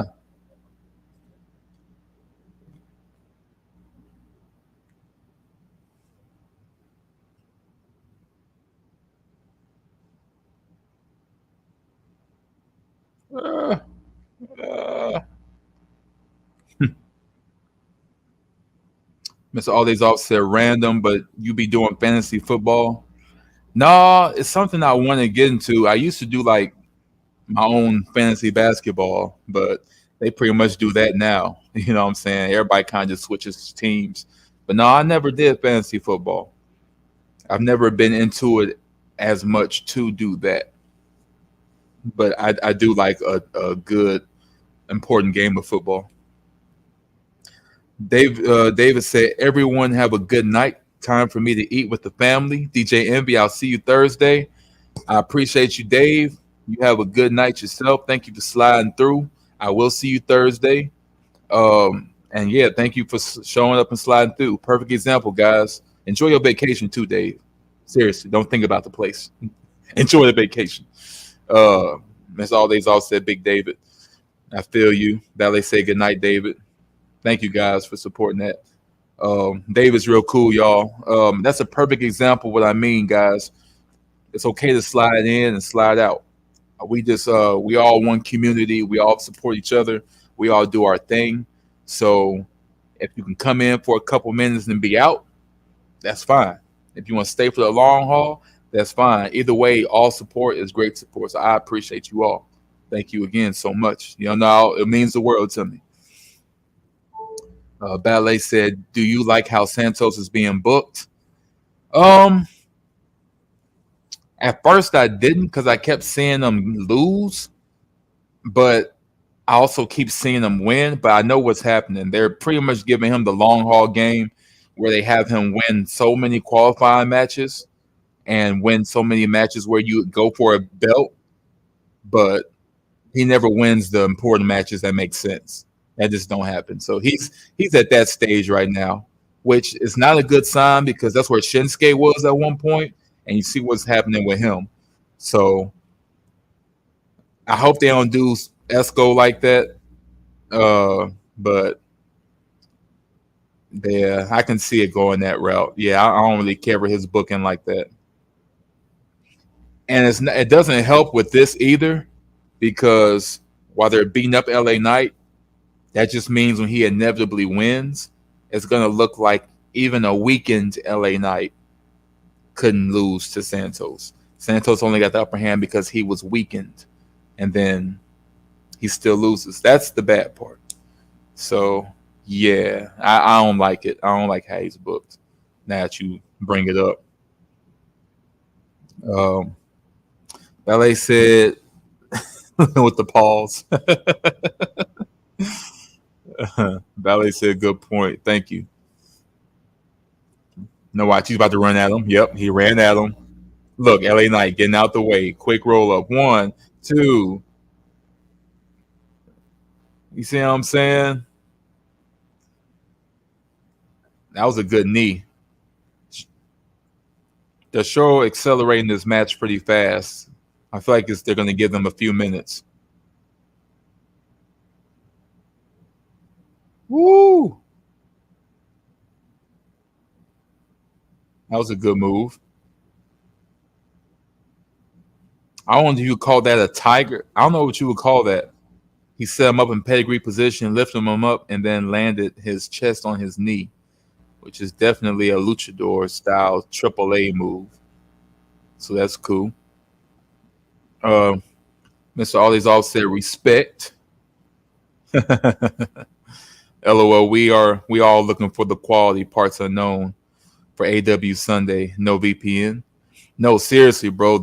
I respect what they do, but they charge. They ain't just charging, they charging. You know what I mean? Yes, I have a special source that I use now. I found it like a month or two ago whenever I wanted to stream Dynasty, but I didn't get to. Yeah, it's a pretty reliable source. I'm using it now. So I might leave it in the chat. I mean, I don't think nothing's gonna happen. I mean, it has nothing to do with YouTube, so it should be fine. Matter of fact, I'm a real one, bro. Forget all that. I'm a real one. I'm gonna leave y'all with something. This is my gift to y'all for always coming through, because this stuff do be getting expensive, and this is a reliable site. I've tested it several times to be sure it does work. So here y'all go. It didn't come from me, but that's there, and you can watch This thing is so good. You can watch something live, and if you don't watch it live, you can watch it as soon as it gets done. Like if you working like me, SmackDown, right? I'm usually working on Fridays. Say I get off at 8:30, right? And I don't get home till like 9:02. Well, SmackDown ends at 9. But when I get home at 9:02 and I click the link, the whole episode is ready to play. So it's ready. You know what I'm saying? Or you can catch it live. So yeah, it's a really good hookup. Trust me. So that's my gift to y'all for always being around. I appreciate that. All these all said nice. Uh, Probably shouldn't talk about it too much. So for those who are inquiring, I suggest you check out the chat for that.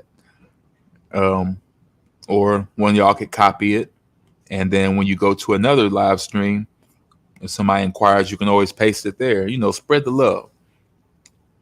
Very reliable source. Um, we are back with SmackDown. LA Knight is not in the driver's seat. Now he is, because every time they go to commercial break, the heel is always the one running things.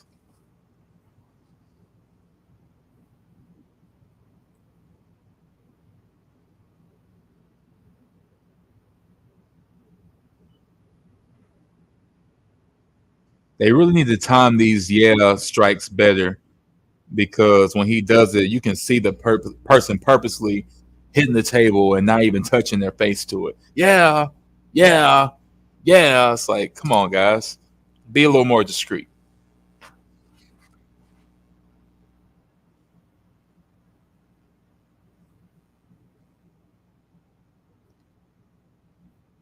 They're yelling for a table. Mr. All Days All said, I rewatched All In 2023. It was pretty good, aged well. I like doing that every year. When I'm going to watch a really big pay per view, I'll watch the one from the year before to get ready for it. I did that with WrestleMania 39, and it was pretty good. Um, so I'm gonna have to watch All In from last year. I did miss it. Oh, Meteor from the outside. Escobar taking out LA Knight.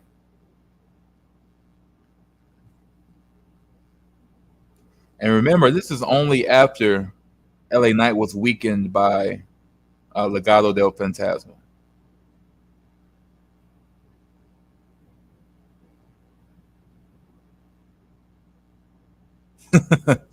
Escobar said, I suck. Okay, watch this. Frog splash. Ain't it crazy how the moves of yesteryear don't matter today? Santos just hit an Eddie Guerrero style frog splash on LA Knight, and that would have won the match years ago. But nowadays, it just don't. Even Tombstone pile drivers don't win matches no more. They're all signature moves, like you playing 2K.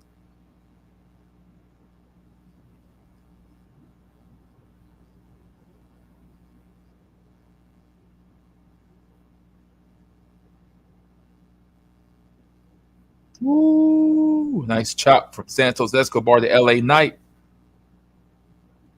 LA Knight looked 20 years younger on the video game.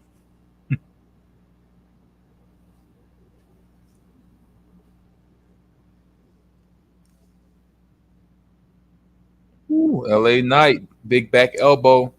Bounce him off the rope for an Irish whip. He goes for that. Oh, counter. Throws his head back. And Santos is going for a elbow drop. Misses wildly.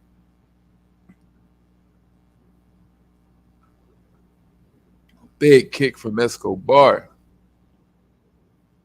Irish whip turns into an atomic drop clothesline combination. Ballet said, I think they kept Santos with Ray a bit too long. They did.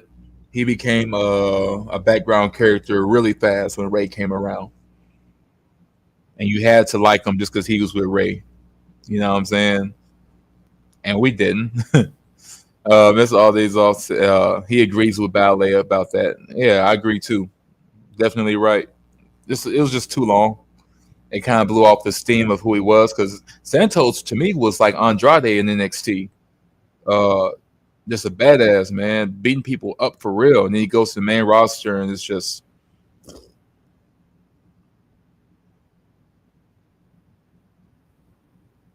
Ballet said Jake the Snake Snap DDT finisher used to be on par with RKO in the early '90s, for real, because he used to do it like so strong. I can see why his finisher was a DDT, but nobody else's DDT to me is like that. He used to have you vertical. He had you right here and then there, and then you just straight up in the air.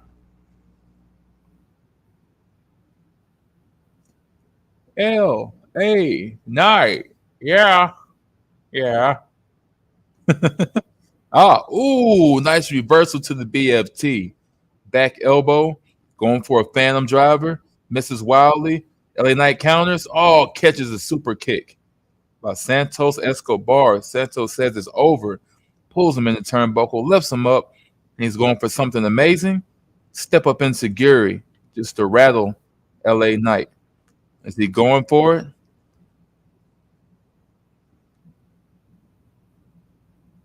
LA Knight pushes Santos off. LA Knight possibly going for a move off the second rope. LA Knight. Whoa! Do we have a new move? BFT. That's a good transition to the finisher. And now LA Knight won after being weakened by the other group. That was a good move. LA Knight was jumped off the second rope onto the top rope without looking, did a jumping elbow, and then did his BFT.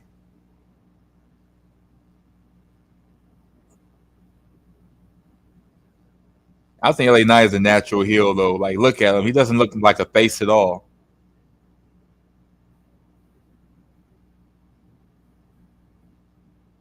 Cockiest baby face they got.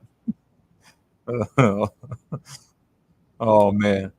Mr. All Days Off said, one thing Triple H did well was bring back the feels of a draft. Remember when the show sucked back in the day with split rosters?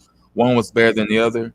Yes, I do. And one thing I will say, I think what happened with the last draft that people was talking ish about was, what was they saying? I think the issue was everybody thought they were going to get something different. Oh, okay. Your boy here. Carmelo Hayes be getting slept on, bro. But I think people were disappointed with the last draft because it was the same thing that they've been doing. They'll draft the same people that you would expect to the same show, and then maybe have one or two people kind of just out there. You know what I'm saying?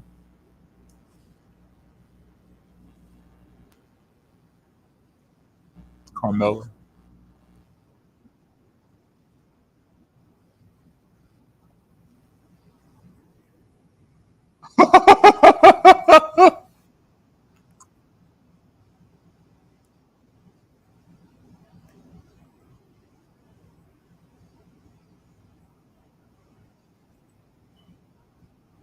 He sighed then like he understood what he said.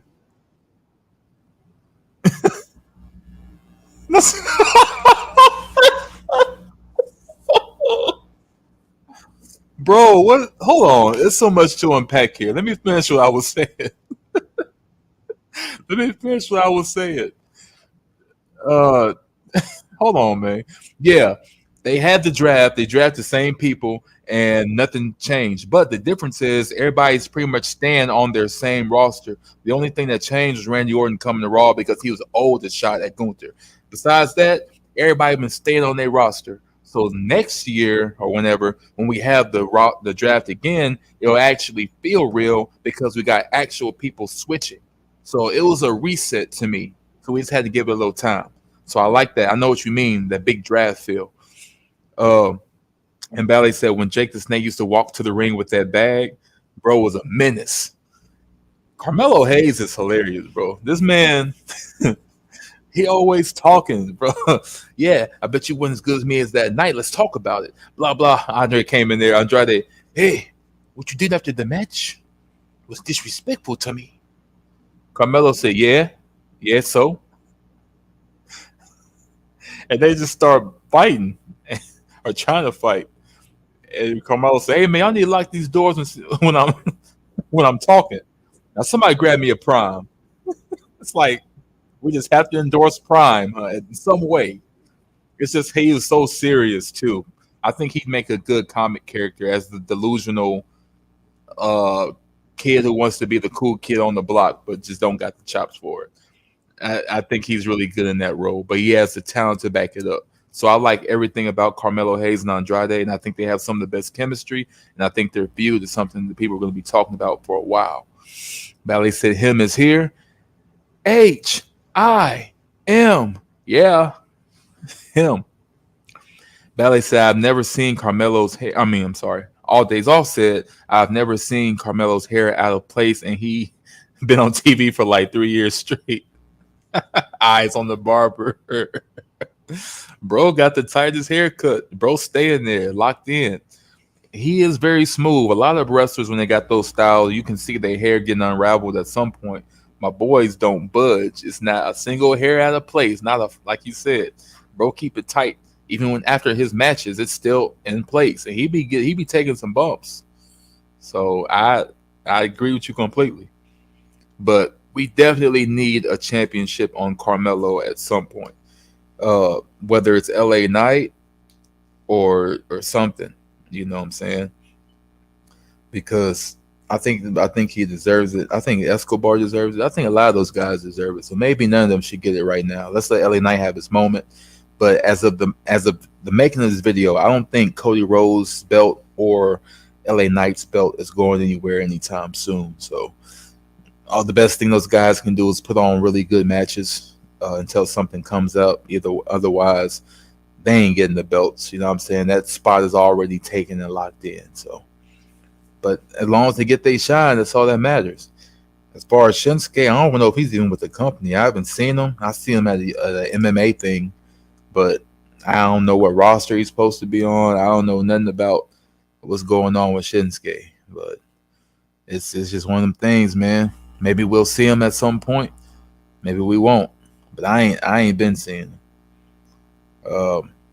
And the guy is 44.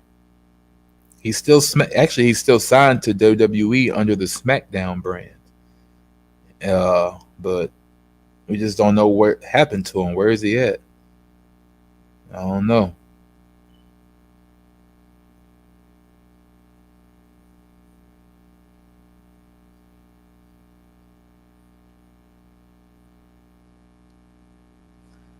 Him.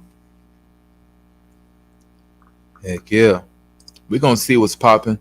Otherwise, or besides that, I'll be right back. I'm about to go get a little something. BRB, LOL. Stay tuned. We're on commercial break. Be right back.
Yo, I'm back. If you hear me, let me know. Thank you much.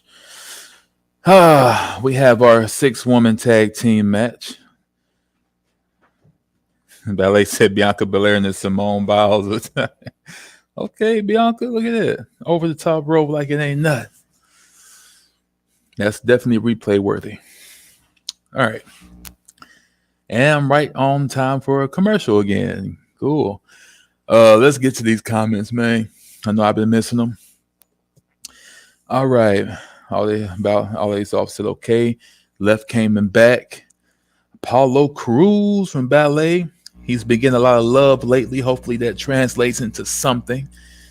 I kind of get why AEW has a lot of championships now that I'm thinking about it, because a lot of people deserve a lot of things. I just think Apollo Cruz, Santos, Carmelo, I think so many people deserve titles, but there's only 2 realistic titles for them, and that's the US or the world. And I know how hard it is to get the world belt. So I kind of get it, but same time, we do need some type of quality control when it comes to that, so we don't lessen the value of these belts. Ballet said Melo's braids be tight. They do look like they tight, like tight. Like they hurt. Them just be smooth. Ballet said Jade looks amazing. Naomi is so beautiful. Bianca is so talented. That's why I love the big 3. They are doing their thing. Mr. All Days Off said flowers, getting their flowers. Ballet said, what happened to DJ? I said, I want to be in their group. You can be, Ballet. You can be. Please join the group. Our name is still pending. I don't really know what to call us yet. I don't really know. Right now it's just DJ and the Gorgeous Group, but the name is still pending. I'm still open to suggestions on better names. Please join the group, Ballet. You are definitely worth it and definitely welcome to join DJ and the Gorgeous Group. So we are here. We are taking applications. So if you don't mind joining, you definitely can join. Bianca said the Simone Biles drip, LOL. Thanks for pointing out, Mr. All Days Off. Robert said, I'm back and I hear you. Good, thank you. Ballet said, I can hear you. Robert said, you should have said, holla if you hear me. Hey, that might be the new thing. Like Blair Underwood say, holler. I'm hip. Holler, gang. That's All Days Off said, am I the only one who lets my birthday balloons free to flow into the day after a few days, into the sky after a few days? I don't know. I'm a child at heart when it comes to these things. So I'm probably gonna end up poking a hole in it and letting all the air in my mouth and let my voice get all high, like helium, and start talking like this. Because why would a person do it? It's why not? The helium's there. Now I do balloon releases for my late aunt who passed away, and that's always a fun thing because when we do release the balloons, they end up going onto the sky, and some of them will kind of like wait and hover and not necessarily shoot out, like almost like her spirit is trying to stay here, like I'm not ready to say bye yet, but thank you for saying hello and remembering me. And then I'll drift off, or some of them might go this way, all of them might go that way, but one, it's very interesting to see how that happens. So I do release those when that happens. Bobby Lashley is no longer a part of WWE. Did you hear about Bobby Lashley and MVP leaving, and Bobby Lashley might be signed with AEW? I heard about that. I'm not a fan of Bobby Lashley in AEW. I think he should go to TNA where he can face Moose, and I think that would be an excellent one-on-one. Robert said, "Can I join the group?" Rob, here's the thing. I don't think you can join the group, Rob, and that's no disrespect. But it is a female faction. I'm the manager. I'm just the guy that's directing everything. Right now, we have 3 qualifiers. We have Bianca Belair as the WWE Women's Champion. We have Naomi and Jade Cargill as the Women's Tag Team Champions. And we have Ballet as the World Women's Champion. So we're trying to take all the belts. We don't really have anything left. If you do want to have like the TV title and bring it back and join the group like that, play like a a scripts character, we could always use you there, Robert. Applications are there to do that. So I mean, if you want to do that, that's fine. And I need days off. It's all days off don't, but I need days off. So maybe I can be off, and you can take my spot as the manager sometimes. That's all days off. Robert said the gorgeous group ain't the flow.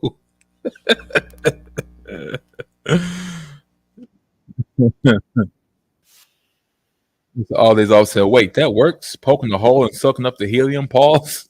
It actually does. And since my voice is so naturally deep, I got to take the whole balloon, pause, and do it so I can make that voice, you know.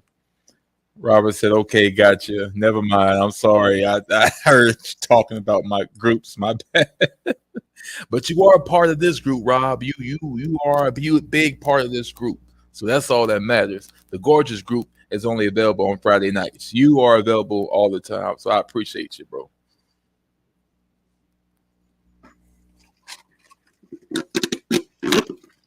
Bianca been going through it. She need a tag. Rob said before I get for now for your hand game. Heck no, man, you crazy. Jay Cargill was tearing them up. Power bomb. Well, we got Jade is tearing these girls up. Oh, yeah. Go ahead then, Jade. Go ahead, Jade.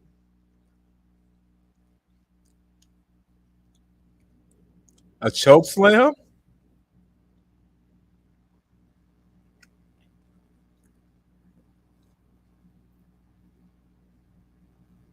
Ooh, super kick to Jade.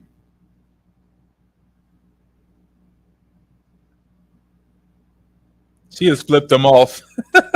Nobody bleeped that, huh?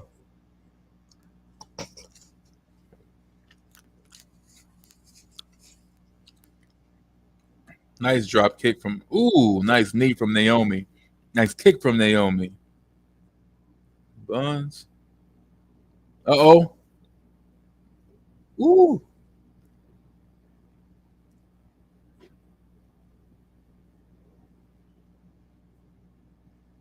Naomi was doing her thing too. Now this match is getting interesting. Bicycle kick, pump kick from Jade and Sagiri to Jade. Isla Dawn.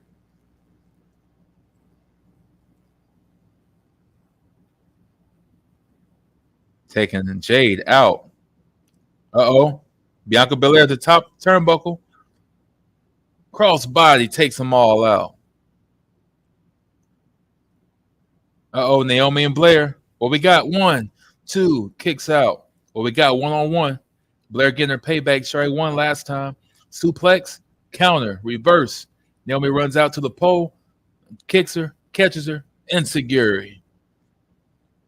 Uh-oh, split, Starship. Oh. 1, 2. Oh, my gosh. What kind of pin was that, Naomi? Naomi on one. Okay. Robert said, thanks, Cypher Man. I got an idea for the name Cypher and the Cyphers. What? Cypher and the Cyphers? I don't know if I asked you this yet, but how you come up with a name Farside TV? Okay. I think now is the perfect time to answer that. Basically, Farside was created to say that. So my label, my music imprint is Farside Entertainment. So everything that I do within that has Farside connected to it, whether it's Farside TV, Farside Entertainment. I did have another imprint on top of that, but I was really thinking about changing it and merging it to Farside Records as well when it came to having a real studio production. So Farside basically came from this idea that I wanted to put out music products, quality material that's different from everybody else, that's foreign, that's not like anything you witnessed before, and it's better, and has come from a different side of where you're from the far side. So it's almost like this new wave of a new enterprise coming towards you. It's a real deeper meaning. So that's where the term far side comes from. It means something that's different, foreign, but better. Something that you're not used to, but that's better for you, and that gives you a new look on things. That's where it comes from. So that's why I got Far Side TV from. Ballet said, "Did you see the reaction that Jay received?" Yeah, I saw. I was. It's funny you said that. I was thinking that when she got tagged, people start standing up as if the match was over. Like as soon as she got tagged in, they all stood at their seats, but they're waiting for her to do her finisher or something. Um. So yeah, that was crazy. I like that though. Did y'all see Naomi pin Blair? The way she pinned her, that wasn't, because nowadays everybody likes to sit on each other's faces, which I don't know what that's about. But everybody likes to sit on top of you, lean back, and pull your leg, and that's they pin. I don't know. I don't know if that means something. If that's a jab, a rib. I don't know, but everybody's doing it. Even Jey Uso does it. I don't know if he does it to be funny, but even he does it. But Naomi was like freaking on the girl. She like didn't just sit on her and pull her leg. That when they counted, she said 1, 2, 3. Like she was pumping or something. That kind of threw me off. I wasn't mad at it though. But I guess that's a new way of pinning. Mm-hmm. Did y'all see the Call of Duty WWE merger? They had WWE superstars Call of Duty style, and they was tearing folks up. They was doing wrestling moves on the outside battlefield. Rey Mysterio was doing like a head scissors to somebody and breaking their neck on the ground. Not pretty sure I saw Rey Mysterio with a AK. I was like, what? It was like him, Roman Reigns, Cody Rhodes for sure. But they were coming out Call of Duty style from the trenches with guns like they do on the game.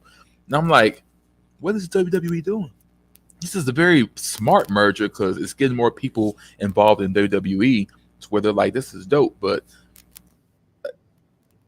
I was not expecting that. I think I saw it on our last PLE. It was a commercial, and yeah, they showed a merger for that, some game. And yeah, they were coming out with Call of Duty stuff. Cody Rhodes had the same American colors, but it was like on a Call of Duty bulletproof jacket thing, and he had like an AR and was coming through. It was I wasn't expecting that, and it was dope though, very dope. Do y'all think Gunther's gonna beat Orton at Bash in Berlin?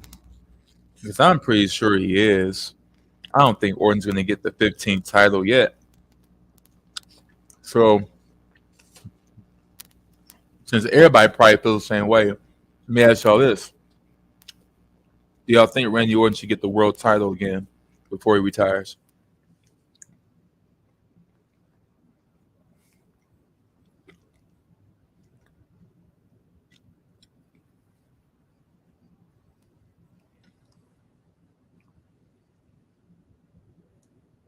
The people in Germany really mess with Bret Hart pretty strong.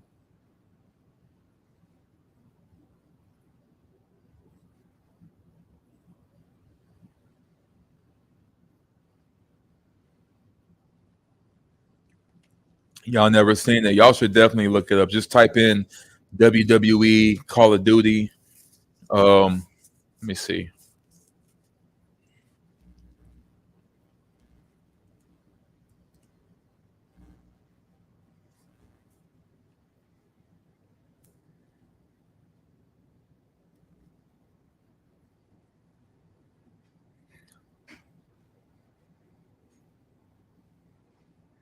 The WWE is joining the Call of Duty universe.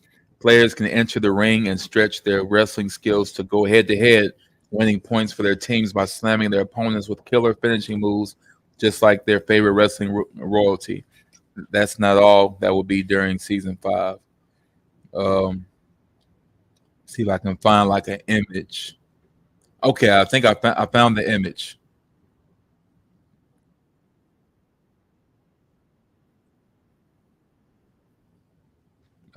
I guess I can't. I don't know if I can play the video or not. It's just a YouTube video, so I don't know. But I'll mute it, I guess. But I'm gonna show y'all. I'm gonna show y'all real quick. Hold on.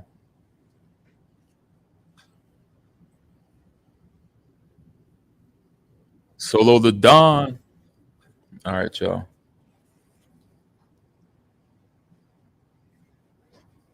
All right, look at this, y'all.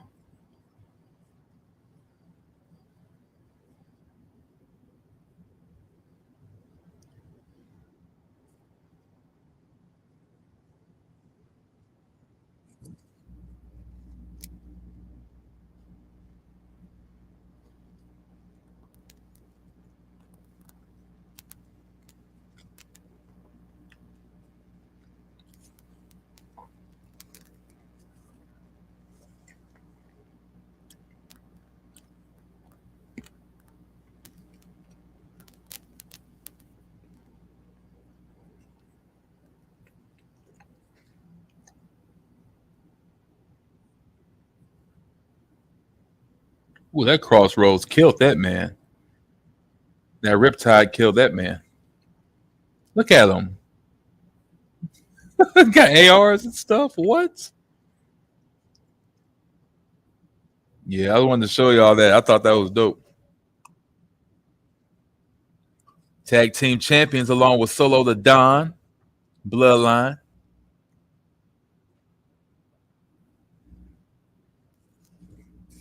Yeah, they did Roman a little dirty.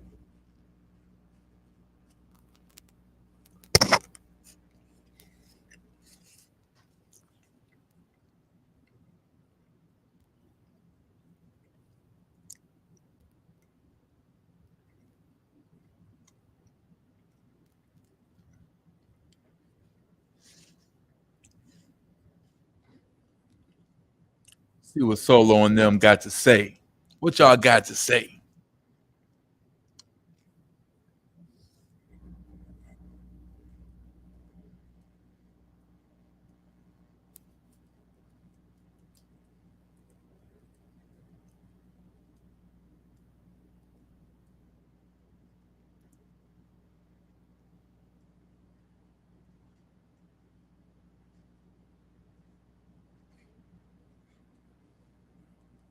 Washington, D.C. Acknowledge me. They like, nah, bruh, nah. Nah, nah, nah, nah.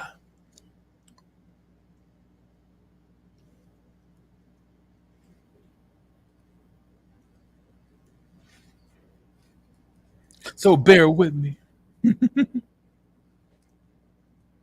Try to keep it down. It's crazy. This man's hilarious.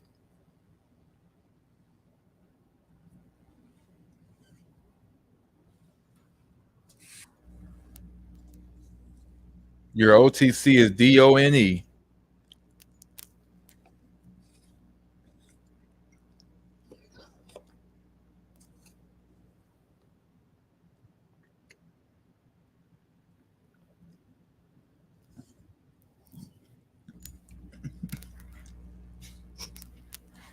Mr. Alday's all said, Timu Bloodline.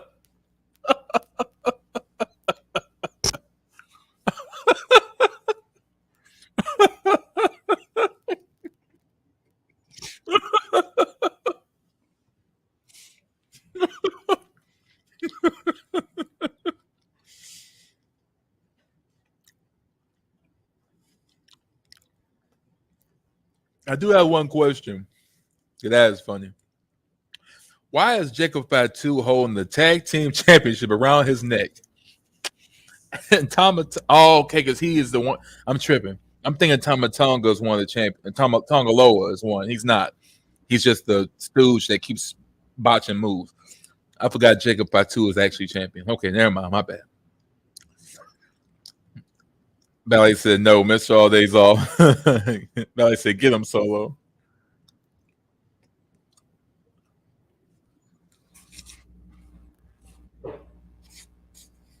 Uh-oh. What's wrong with him?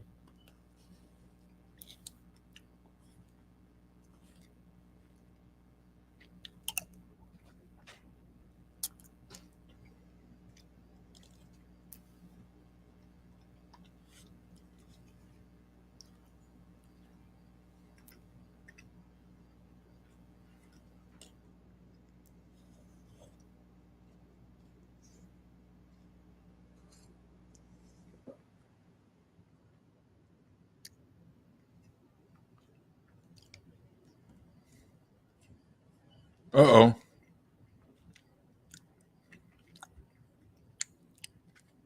Said, Jacob, give me your title.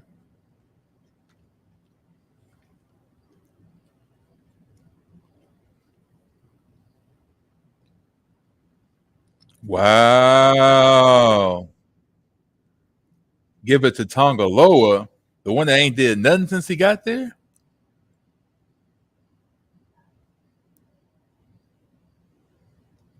Jacob doing what he told, though. A real soldier. They saying you can't wrestle.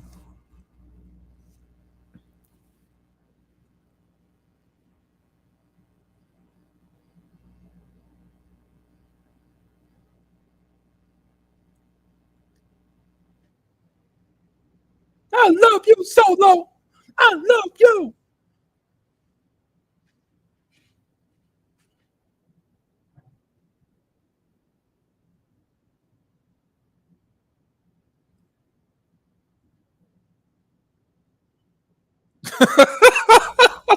Montez just be doing stuff, bro. What?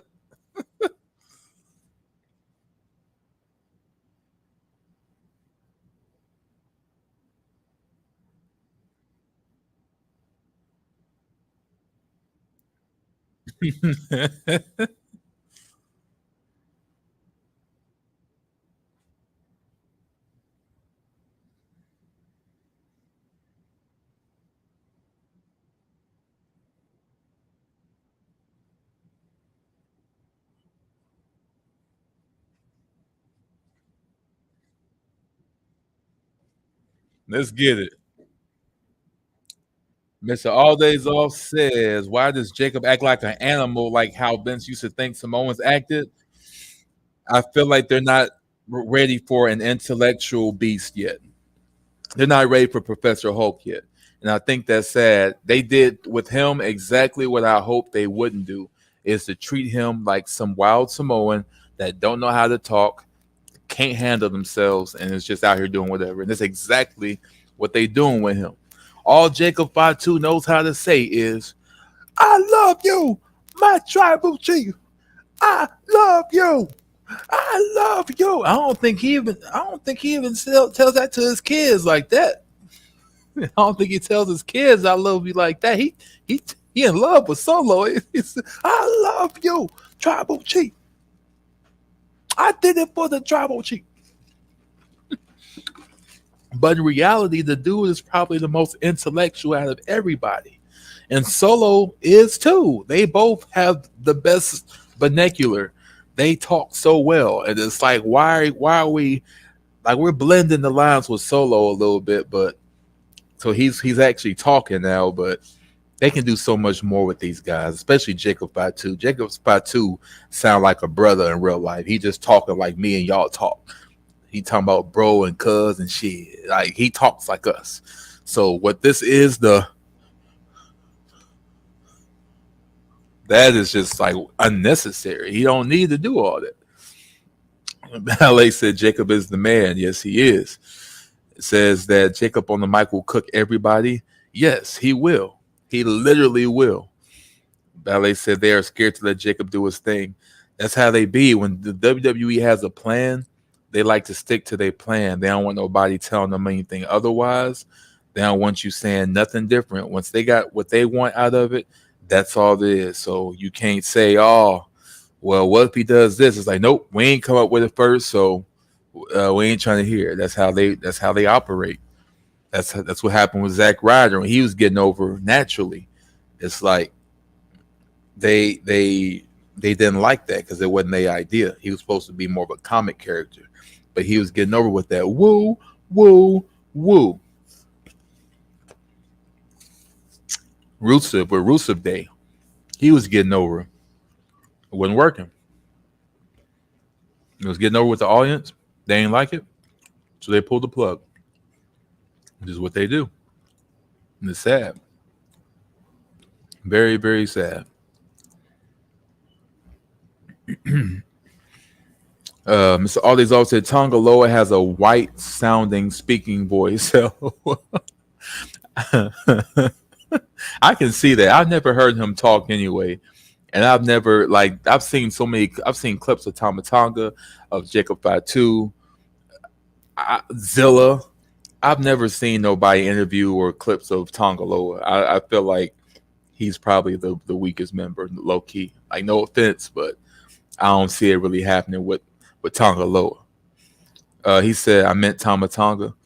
I never heard him talk either, or if I did hear him talk, he was in character. As long as he don't do that one thing, people start memeing when he was in the background going, or whatever. I was like, are you good? Because your voice ain't deep enough to do that. You sound creepy. You sound like you need counseling. I don't like what's going on here. Yeah. But nonetheless, they are trying. So I give it to them. And so far, I'm liking what I'm seeing. Hopefully, we can keep this momentum up.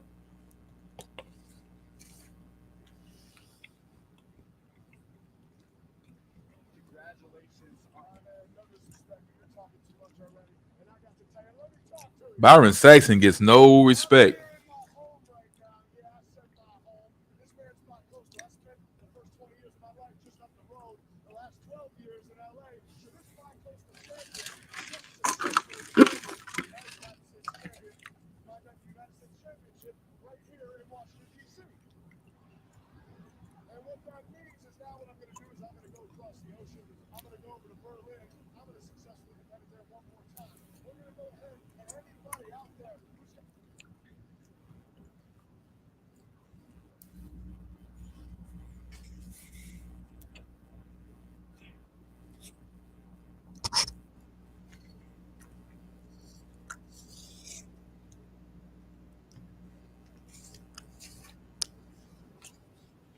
Good night, everybody.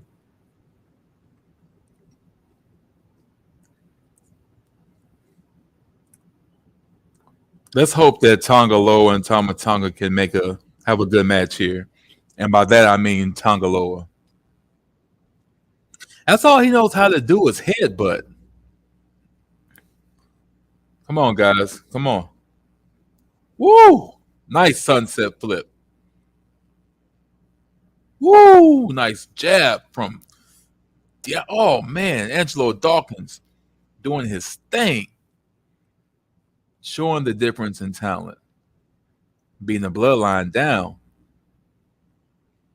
Oh, a clothesline. That's innovative.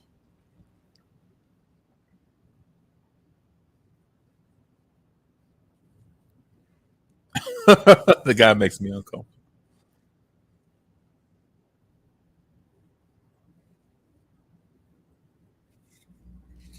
Tama Tonga to be so dramatic when he hits somebody.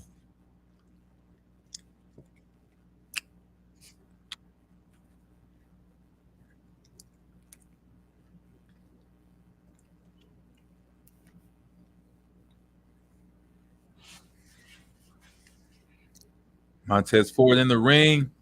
Nice shoulder block. Woo! Nice high end. Back suplex. Moonsault from Tez. 2 count.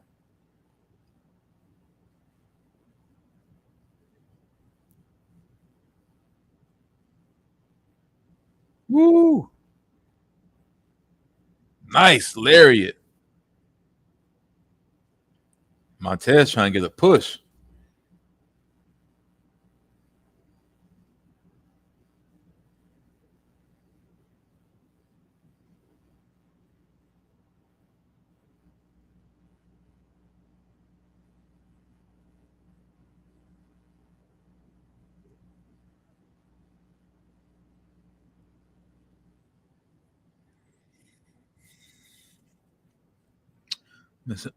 Is he though?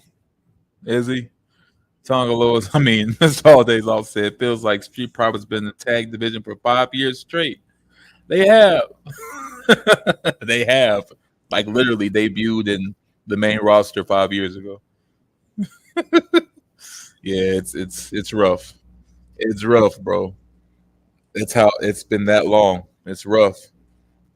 We need to have some salvation here.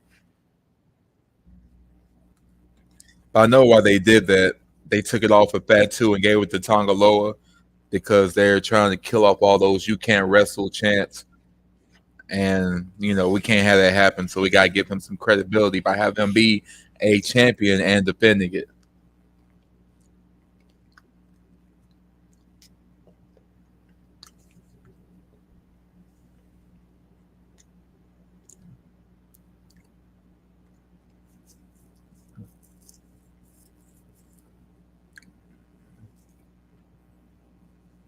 Slipping away.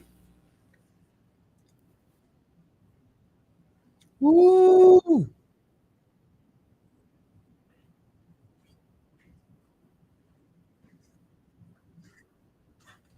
Uh oh. Oh,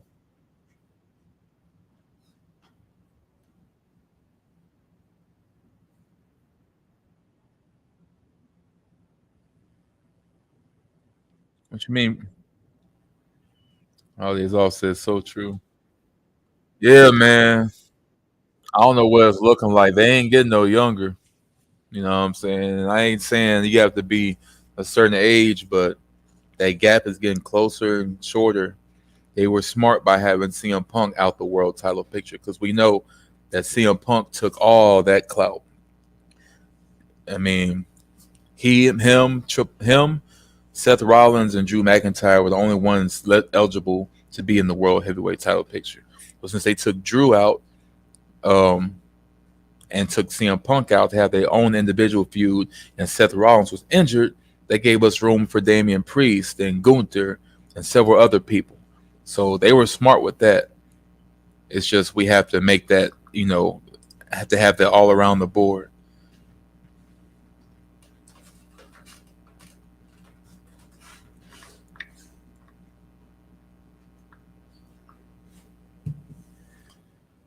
Um, Ballet says, "I'm surprised that Triple H is pushing the Street Profits."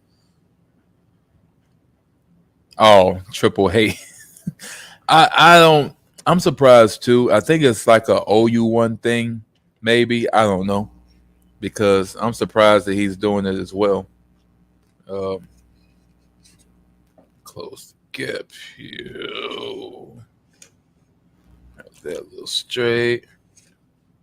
That was a camera problem. There we go. Uh, yeah. I was on like that fuzzy fuzz, but it's okay. Uh, I'm surprised too. Mr. Aldi's also said he pushes them to be contenders every once in a while for the champs to beat them. Same thing with Escobar. He wins certain matches and then he ends up losing the ones that he actually needs to win. So it's the same cycle. Just at this point, I think folks are just happy they on TV and getting paid because you can't get it. It's hard to get a title these days unless you're in AEW where they have like 5 titles per gender.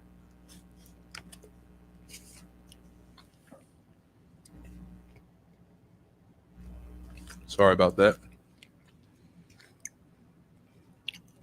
There we go. It's a whole lot better. And now we're back at the tag match.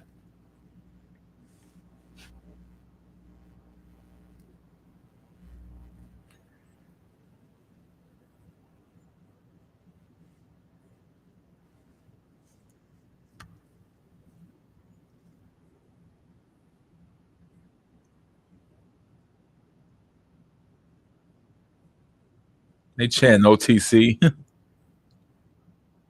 Ooh, nice counter from Montez into a DDT. That was a good one. Ballet said, I need to invite Jacob to a family function. Bro is so cool. I feel like he's probably the coolest member because he, like I said, he's like one of us. He a brother to me. I don't want to look at him as Samoan. Bro is like, to me, the street profits. Like he's just another brother. That's how he talks. Woo. Dang, that punch is insane. I don't know whose is better, Dawkins or Damian Priest. But Tamatonga is a great seller too.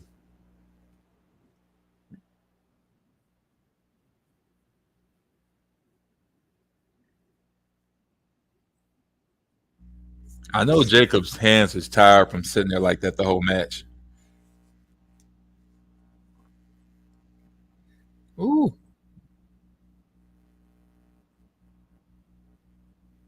spine buster. No, he throws him out the ring. No spine buster. Yeah.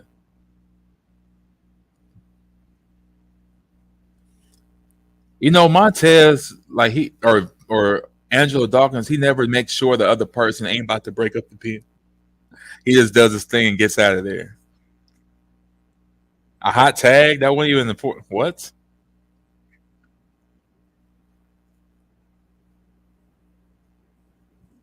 Bam! Tossed them both. Oh, here we go. We go. Here go the spot. Here go the spot. Y'all watching? Here go the spot. Woo! Jumped over the turnpike. I'm not gonna lie, that is impressive, but he was very close to missing that. I know this man ain't super kicking the street profits with a boot.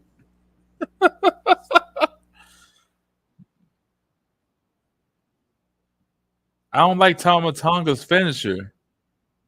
It's just a downward spiral. How is that gonna beat anybody? They should give him a real finisher. Ballet said, "Darn you, Jacob." Yeah, they need to give him a real finisher.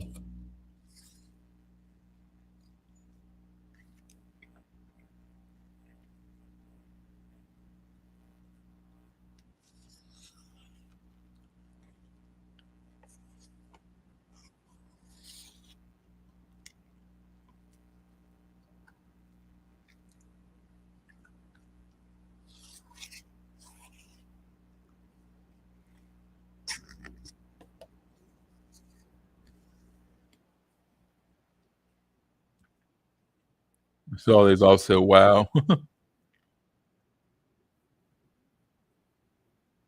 Who's that? DIY. Oh, okay.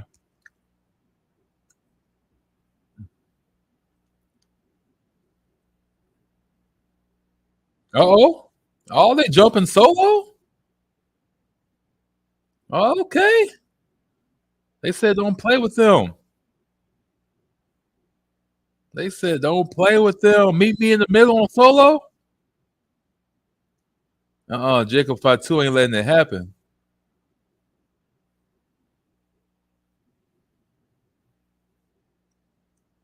Solo said, I ain't about to have this. Look at this. Jacob Fatu does the best Samoan drop of all time. He does it how you supposed to. Look at that. Ah.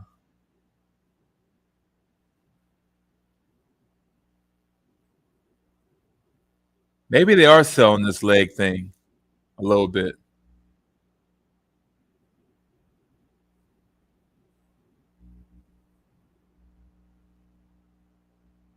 That Samoan Spike getting deadlier and deadlier. And my boy Solo slimming down to his old form. That's what I'm talking about. He doing his thing. My boy Jacob got a grill.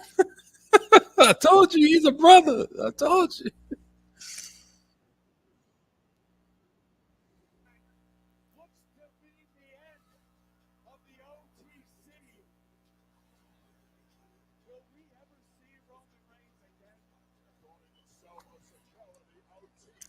Mr. All Days Off says anyone ever had to wear one of those boots? I did. It's annoying, lol.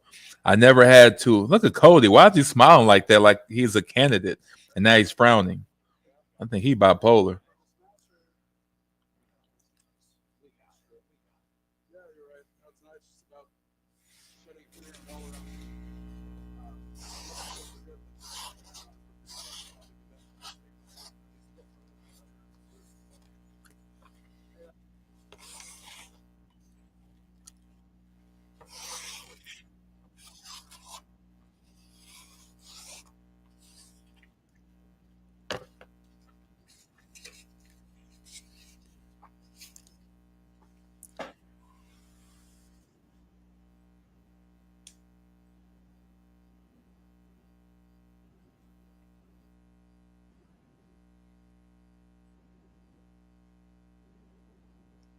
Are we getting the Kevin Owens face turn or heel turn again?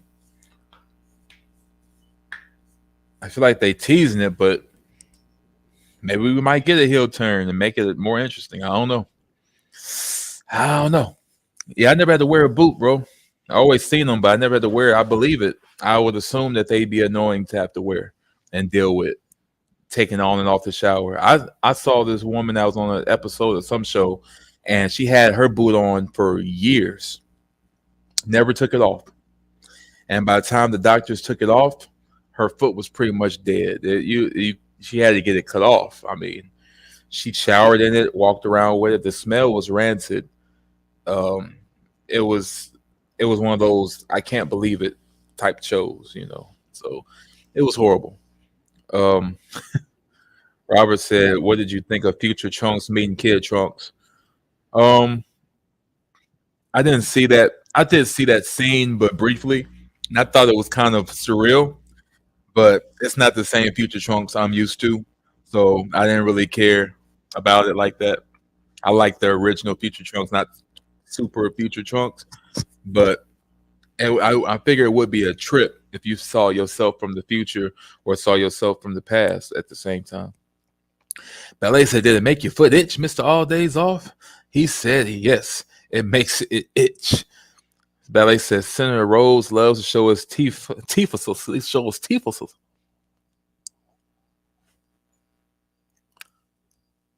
That man just be smiling, and then soon as like 2 seconds later, he like, "Are you okay, bro? You on some Kanye type shit?" Even that's what something he would do. He'd be smiling, and he, you on some pill, ain't it? All Days Off said yes, it makes it itch. Ballet said, "Why? Why did she wear that boot for years?" It's one of them people like them shows like where it's hoarders and they have this crazy house full of stuff that's like, how did this person do it? She was one of those people that had one of those stories like, I never took my boot off. I just thought it was okay. I walked with it. I showered in it. I went to bed in it. Everything for years. People kept telling her to take it off. She wouldn't do it. And she did it. And yeah, it was bad. It was scary. It was disgusting. It was sick. I felt bad for her. I assumed she had to get her foot cut off. And I'm pretty sure that's what they were saying because there's no blood flow. And whatever she had could travel through her body. So some people do stupid things. And you don't want to say that people are stupid because it's mean, but people can do stupid things. That was a very stupid thing, unfortunately. Miss Always always said, I tried to get it under my pants so no one could see it. That's probably something I would do. I ain't gonna lie, but that's funny. I don't know if y'all saw that Call of Duty, the Call of Duty thing I put up, where it was showing WWE and their collab. But I don't know if I can show it again. But if you didn't, make sure you go back in the chat and check it out. It was very interesting. Rhea Ripley, Cody Rhodes, and Rey Mysterio walking around the battlefield with snipers and ARs. So that was something. That was definitely something. Robert said, I can hear Dusty cousin cussing you out. Don't you dare say my son bipolar. Cody ain't bipolar. You wouldn't know bipolar if bipolar hits you in the face. Okay, Dusty. Ballet laughing. Ballet said that's sad. Rob said, I think it sucked Toriyama shouldn't have wrote that. May he rest in peace, but I still say shame on him. Shame on Toriyama for a lot of stuff. I ain't let Mr. Popo go. Bro was blacker than night. He blacker than the screen I got behind me. You see that? You see this movie theater? They had him this black with the pinkest lips. That ain't right. Toriyama, no, there's no excuse for that. No. Every black character on DBZ had the same design. They had these big ass, dumb ass lips, blacker than tar, and they didn't know nothing. I don't respect it. I respect the art and everything else, but come on, bro. Come on. Explain. I ain't gonna get into that because every time I think of Mr. Popo, I'll be like, I like Toriyama for creating something that will last forever, but bruh, why? Because Goku is pretty much his Mickey Mouse. Goku's not going anywhere anytime soon. I mean, everybody has a flagship character that's going to be in the business for a long time. Pokemon had Pikachu. Um, Pokemon had Pikachu. Disney had Mickey Mouse. Nickelodeon had SpongeBob. It just goes on and on. You know what I'm saying? Ballet said you should have wore bell bottom pants at Miss All Days.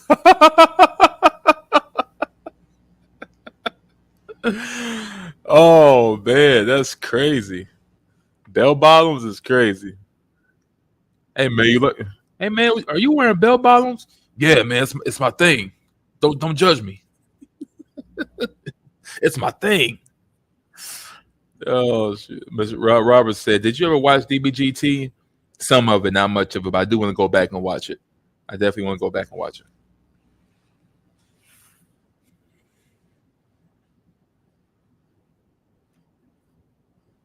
What?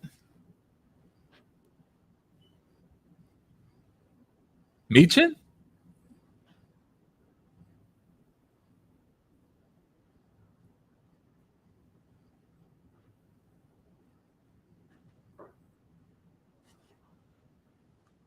Unless Meechin and got some serious work done, I don't think. I don't know why somebody would call her fat and ugly.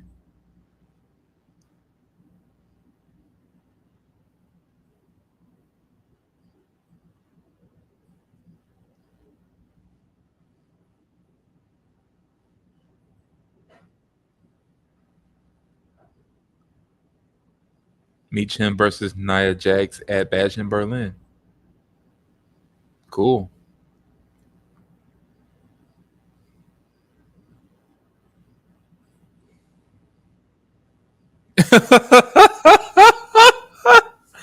I can't lie. Pretty Deadly is hilarious to me.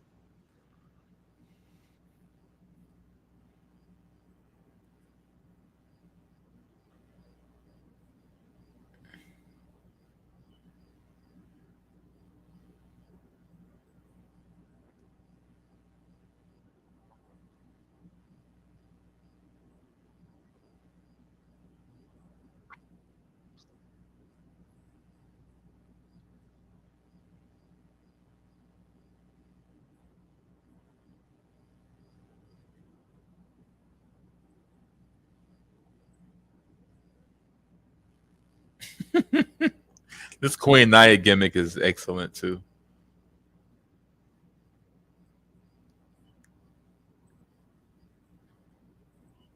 I love Chelsea Green.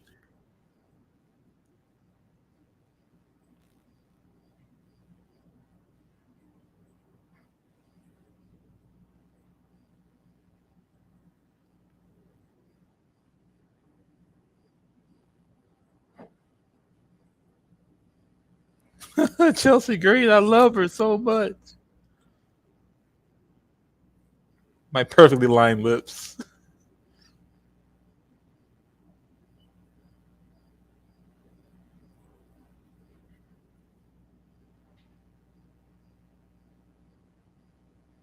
Oh, next Friday, the Friday before Berlin, they'll be in a street fight for the belt. Wow. Uh, Robert said, Fatal Four Way Goku versus Agumon versus Sonic versus Pikachu. Goku would kill everybody instantly. Mr. Oldays said, Naya got a stable. It's looking like it. And I really like this stable. Her, Tiffany Stratton, and Pretty Deadly. Back in the day, I'd say about 20 years ago, I wouldn't have liked a group like Pretty Deadly, but I feel like they've taken this type of role and really made it their own and made it so hilarious that you can't help but laugh. You know what they remind me of? They remind me of Ashley Tisdale's brother on High School Musical. You know, Sharpay, the evil blonde girl from High School Musical, her brother that was always singing with her. They remind me of him, and they remind me of these characters that are just like they're giving off these certain vibes, like they are something, but they're not completely saying they are. They just have certain stigmas and characteristics that make it seem like something. I really do think it's hilarious, and they are hilarious in every segment to where they really don't need matches, but they can actually back it up in the ring too, and they are entertaining to watch in the ring. So I like what they do with it. It's very engaging, engaging, engaging. It's hilarious. But the way they do it is funny. They are funny. Robert said, "Which DBGT intro song you like? Did you like the original or the one from Nicktoons? The one from Nicktoons had the rap version. That rap version was cringe, Robert. Like very, very cringe. That was very much teenage high schooler. I'm so cool, and my dad doesn't understand me. It was one of those types of rap songs. It was very generic and just bad. I didn't like it, Robert." Robert said Agumon got powers too. Would Agumon have two Digivolve to beat Goku? There's nothing Agumon could have done. Goku can bench press planets. There's nobody can mess with Goku in that world. Goku will literally Kamehameha everybody to dust and then say, "Wow, that was a good fight. I'm going to gather the Dragon Balls to bring them back to life and fight again because it was fun." That's Goku. He's a psychopath, a very, very strong psychopath. Sully's all said, "It's impressive the fans haven't turned on Cody at all in 2 years." Robert said, "I agree. It is impressive. They've only gotten more and more closer and stronger as a fan base to him. It's crazy because you would think that that wouldn't be the case with his type of character. I know they really want him to turn heel, but it doesn't look like that's happening. So I don't know. It is very interesting, though. I will say that. And since we're talking about Dragon Ball Z, Robert, I did want to tell you spoilers. I did have a video I haven't put out yet where I say what if rappers were DBZ characters, and I compare those rappers to DBZ characters, and yeah, I compare them to them, and I think you'll agree with them. I really think you'll agree with them. So stay tuned for that video because it will be coming out soon. Rob said, "What about the original DBZ? I don't like it. I don't like none of the DBGT songs. I really don't.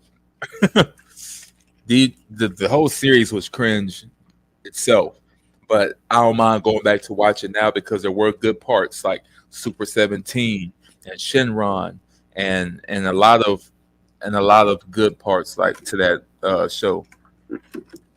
It's just it had so many dumb parts in the beginning. It had you like, what am I watching?" Rob said, "Would Jay-Z be the Goku of rap?" Nope. Nope. And to find out who's the Goku of rap, watch the video when it comes out. Because I will put it together and I will put it out. It's either going to be out tomorrow or it may be out later. But I don't know. Because I was thinking about streaming tomorrow night too. But I might just put out a video instead and just stream Sunday for All In, get all the rest I need. So I'm not sure. Rob says Shinron smoking a cigar. Yeah, I'm like, what? They just did stuff. Vegeta has his hair cut. I'm just like, what's going on, bro? What's happening?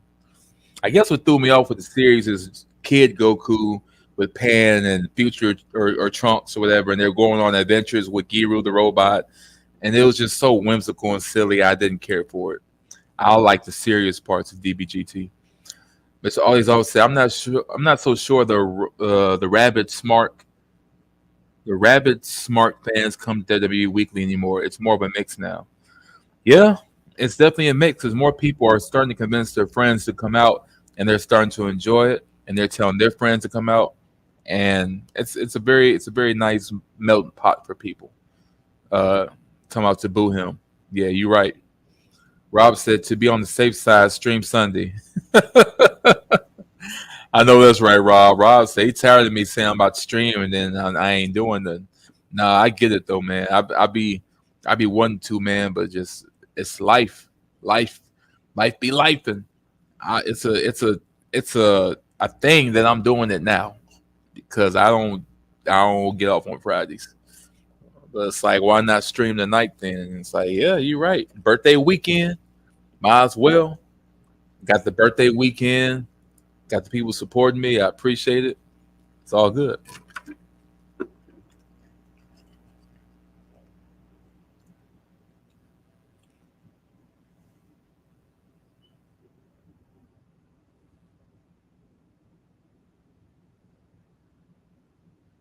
And his tag team partner from Canada,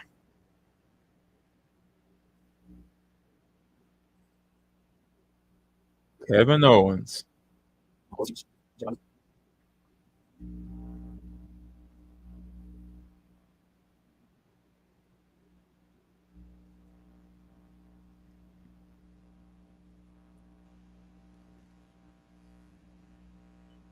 I wonder what time it'll be on. Probably during the day.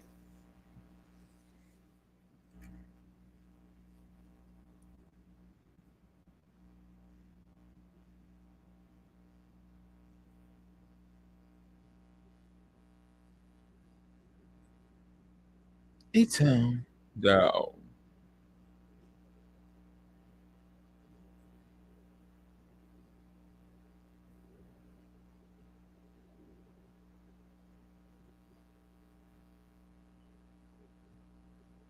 Robert said, imagine Goku and Pan going to school with you and you asking Pan, is that your little bro? Pan replied, no, that's my grandpa.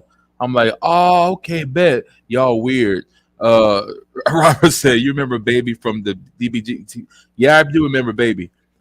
I was like half asleep and woke up one night in the middle of the night, and this show that looked like Dragon Ball Z but wasn't Dragon Ball Z was on, and it had Goku with his red tail and red eyeliner and long black hair, and he fought this guy called Baby, but he was really Vegeta, but he wasn't. But he took over Vegeta's body. I was very confused, and that series ended up being Dragon Ball GT.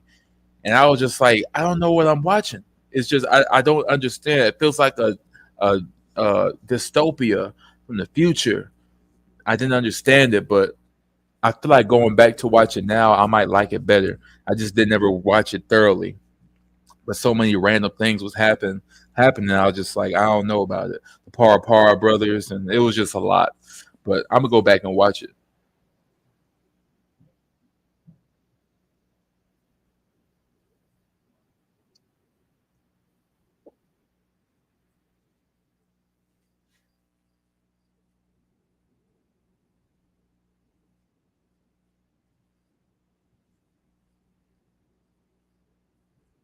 And getting right to it.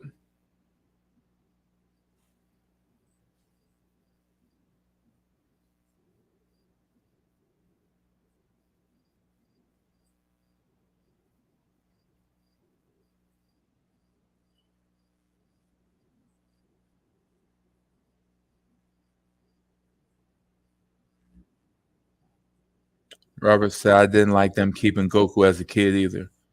Yeah, I was just like, why? Why is he a kid on here?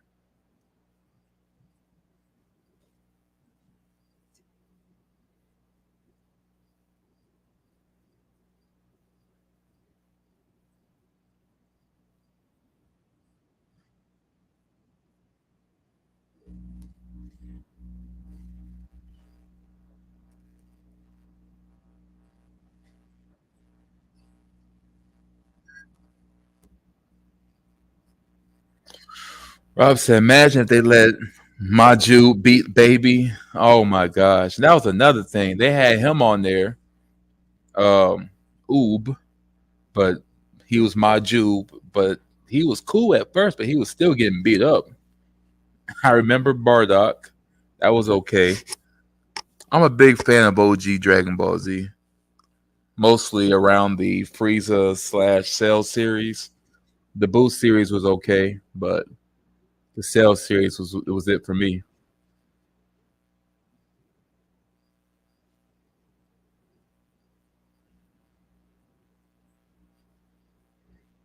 He was distracted.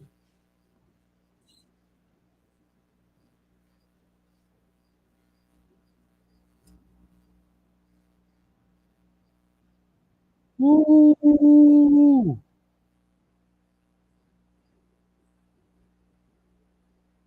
Beating him down. Ooh. Austin said, don't play with me.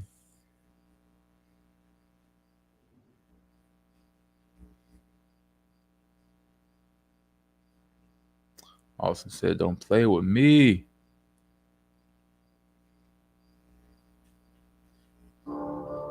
If you're not, don't let me hear about it. Let's be clear about it. I always.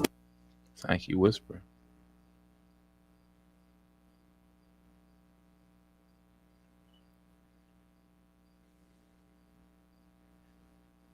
Man. Oh. I do look forward to All In, though. I know it's going to be something special.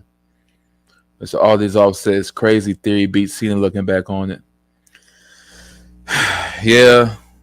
I think it's crazy they even let it happen to even appear as if he was in the contention because, I mean, he beat him by cheating means. He cheated to beat him. I mean, he beat him, but he cheated, to where it just nobody felt the rub. It didn't even feel like a rub. You know what I mean? So I didn't get it. Valley said this match is blah. I agree. I actually started to look at something else while we were just talking. It's not really doing it for me right now. The Bloodline and the 6-win match took all of my energy. Yeah, they was really showing out in that women's match. And then the Bloodline match was cool. They've been doing that a lot lately. Not putting regular stuff on, not really putting too much in on it. I guess preserving the talent. I don't know, but yeah, it's looking pretty blah right now. Now all my energy is probably gonna go into All In because that's gonna be crazy. Robert said they should have let Goten struggle before letting him turn Super Saiyan. Goku had to do it the hardest. Even Gohan had to unlock his potential first. Yeah, they pretty much brought down the whole, Super Saiyan grind thing. That kind of threw that out the way too. So I think that probably didn't help. It's like Super Saiyan kind of lost meaning after that. It's like, well, there ain't even no real transformation no more. Even these kids can just do it. But they didn't do nothing for real in the series. So what was the point of even showing that? You know what I mean? Bally said they have to do something with Austin. Hopefully, I'm pretty sure he's going to realize he's been used like everybody else does. Grayson Waller is going to be a good heel. Austin's going to be a good face. And somebody said they see Austin Theory and Grayson Waller being the John Cena and Randy Orton of the future. I don't know. I need to see a little more before I make that comparison. But they are definitely the future. They've been holding off on letting Austin Theory really spread his wings like they did at first. And I think a character reset as a babyface would definitely help him. I think people are going to be behind him. And Grayson Waller is a really good heel. So I would like to see them clash. And to be honest, if they really want to play it smart and make it a spectacle for both guys, they should stretch this out till WrestleMania. You know what I'm saying? Because there's really no other big PLE before that makes sense. We already had SummerSlam. We already had Money in the Bank. So the only one that kind of makes sense is to have them have their blow-off match. Unless they have a couple matches before then, where they're one-on-one. And then they have their blow-off match at WrestleMania.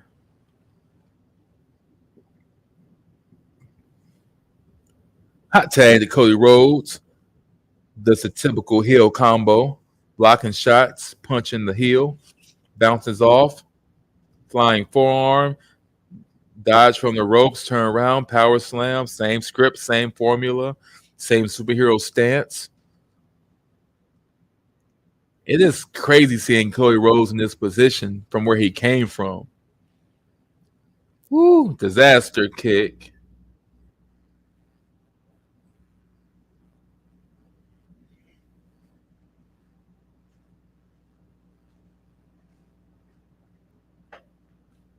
Austin Theory pulls him out.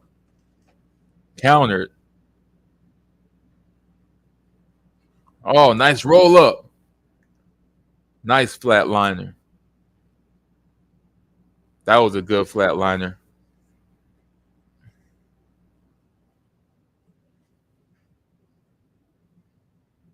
Robert said, did you ever watch Dragon Ball? A little bit, but not really. Wasn't the biggest fan. Ballet said, I like Austin. He is incredible. And Robert said, Goten wasn't bullied at school. Goten didn't get no spanking. Didn't have his heart broken by some girl. He just had all the privileges in the world. He didn't have to get forced to do his homework like Gohan did. Gohan was traumatized as a kid. Bro been fighting aliens since he was in the womb. bro, since he was like 4 years old, been fighting these galactical warriors, and they wonder why he's trying to be a bookworm and live a normal life. Dude got PTSD. Give Gohan a break. Bro been getting put through the ringer since he was a minor, since he was a child, since he was a toddler. Bro, give him a break. I get it. Let the man live. Rob said Goten ain't go through no hardship, no nothing. He really didn't. Neither did Trunks. Not really. I mean, future Trunks did when Gohan died, but present day Trunks, nah, he had a rich mama.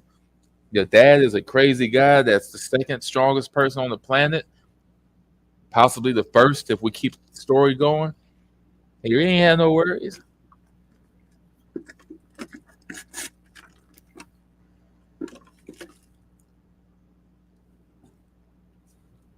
Cody Rhodes with the Cody Cutter. I think they should have an award for like the best seller per roster. Because I think Austin Theory is the best male seller on the roster. Nobody sells better than Austin Theory to me. And I think Rhea Ripley is the best female seller on Raw. Nobody sells better than Rhea Ripley on Raw.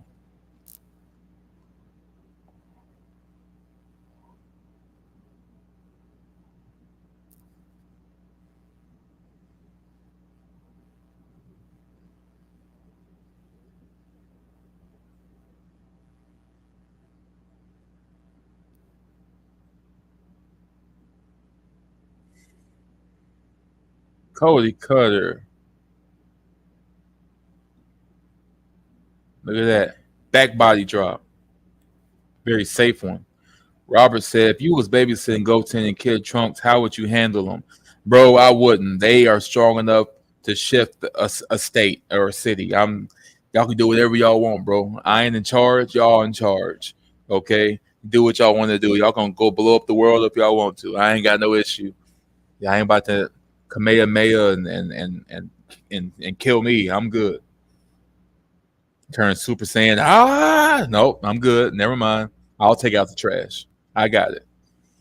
Look, Kevin Owens. Bam. Bam. Cleaning house. Bam. Knock the wind out of him. Oh.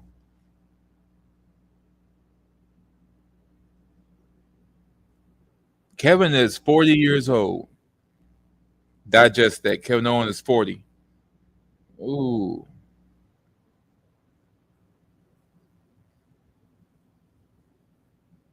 KO is 40 years old. Cannonball. He got all the stamina in the world. That's pretty close for a swanton, but he did it. I know his tailbone hurt. That was pretty rough on the tailbone. He should have been out a little more. I like that grunt before the crossroads. Yeah. Kevin Owens and Grayson Waller in the middle of the ring. Waiting for it. He's waiting for it. He's waiting for it. Turn around. Stunner. Reverse. Pull up. Schoolboy. 2 count. Ooh, super kick from KO. Ready to throw him into the turnbuckle. I mean, to the ropes. Pop-up power bomb. 1, 2, 3. Nice. Ballet said the Usos' birthday is today. Yeet. That's what's up. I don't hear too many people birthdays in August, so I feel special. Shout out to the August babies.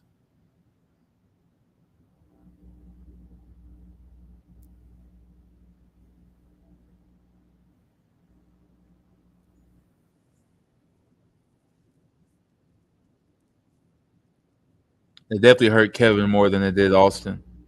I mean, Theory. I mean, Grayson. Yeah. How would you have brought Bardock into the story with Saga? Would have brought Bardock into? I would have brought him into the I would have brought him into the Dragon Ball Super show with the Tournament of Power. That I would have brought him with the Tournament of Power and had him be one of the 10 guys from Universe 7 or whatever, and he can see a bunch of people and maybe recognize people. Um, he might have got wished back or something, but yeah, I would like to see that. Rob said my birthday on the 13th. Well, happy birthday, dog. Happy birthday. These graphics for these people look crazy. CM Punk and Drew McIntyre in a strap match.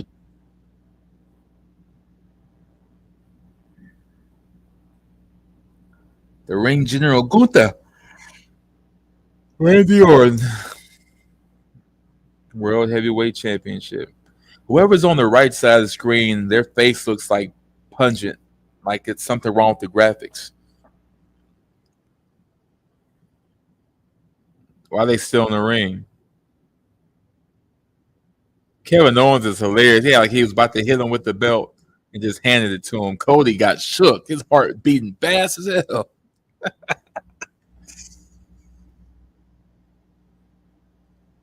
Look at Cody, yo. I don't know.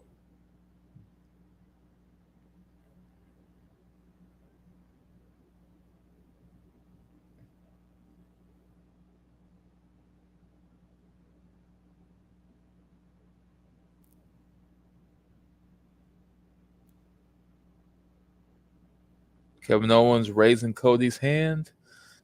And that is it, ladies and gentlemen. That was SmackDown. That was a pretty decent show. That was my first SmackDown live. That was very interesting, very cool. Thank you guys for joining me. Thank you for joining me on my attempt to watch a movie, but that's going to be no more because that was my last straw. And thank you guys for joining me on this live stream. And thank you guys for supporting me and everything that you do. Swinging by for your boy birthday and everything like that. Thank you. I appreciate you. And yeah, I look forward to doing All In because we're going to go all in. All right. Now, you may see me with somebody on here Sunday. I don't know yet. I'm only saying it because I got asked. And I'm telling you, it might be just me or might be me and somebody else. But we definitely are doing All In. As far as this episode of SmackDown, it was pretty decent. We had Cody Rhodes and Kevin Owens beat Grayson Waller and Austin Theory. Pretty standard tag team match. Nothing crazy happened. Bianca, Naomi, and Jade beat the women's tag team champions and Blair Davenport. LA Knight beat Santos Escobar to retain. And the Bloodline has beaten the Street Profits to retain their tag team championship. So, again, nothing crazy. Nothing crazy is happening. Pretty decent episode. Rob said, "Is this a dude or a girl? If I may ask." It's a dude. It's the same one I told you about. It's a Mr. All Days. I mean, not All Days Off. Mr. Let's Go Crazy. I want to introduce him to the chat. I feel like he'd be a good addition, and I feel like y'all would like his content. He mainly does gaming and streaming, like WWE 2K24. He does really, really, really good. His layout is immaculate. I wish I could do something like that with the game, but I don't have enough stock in it to do it. The guy has really put in effort into it. He's put in a lot of work. He has all the updates. He has the current bloodline in the game somehow. I don't know how he did it, but the dude he's been working magic with this thing. So he's really entertaining when it comes to that. And I would want to see him on this live stream to do something like this, something a little different.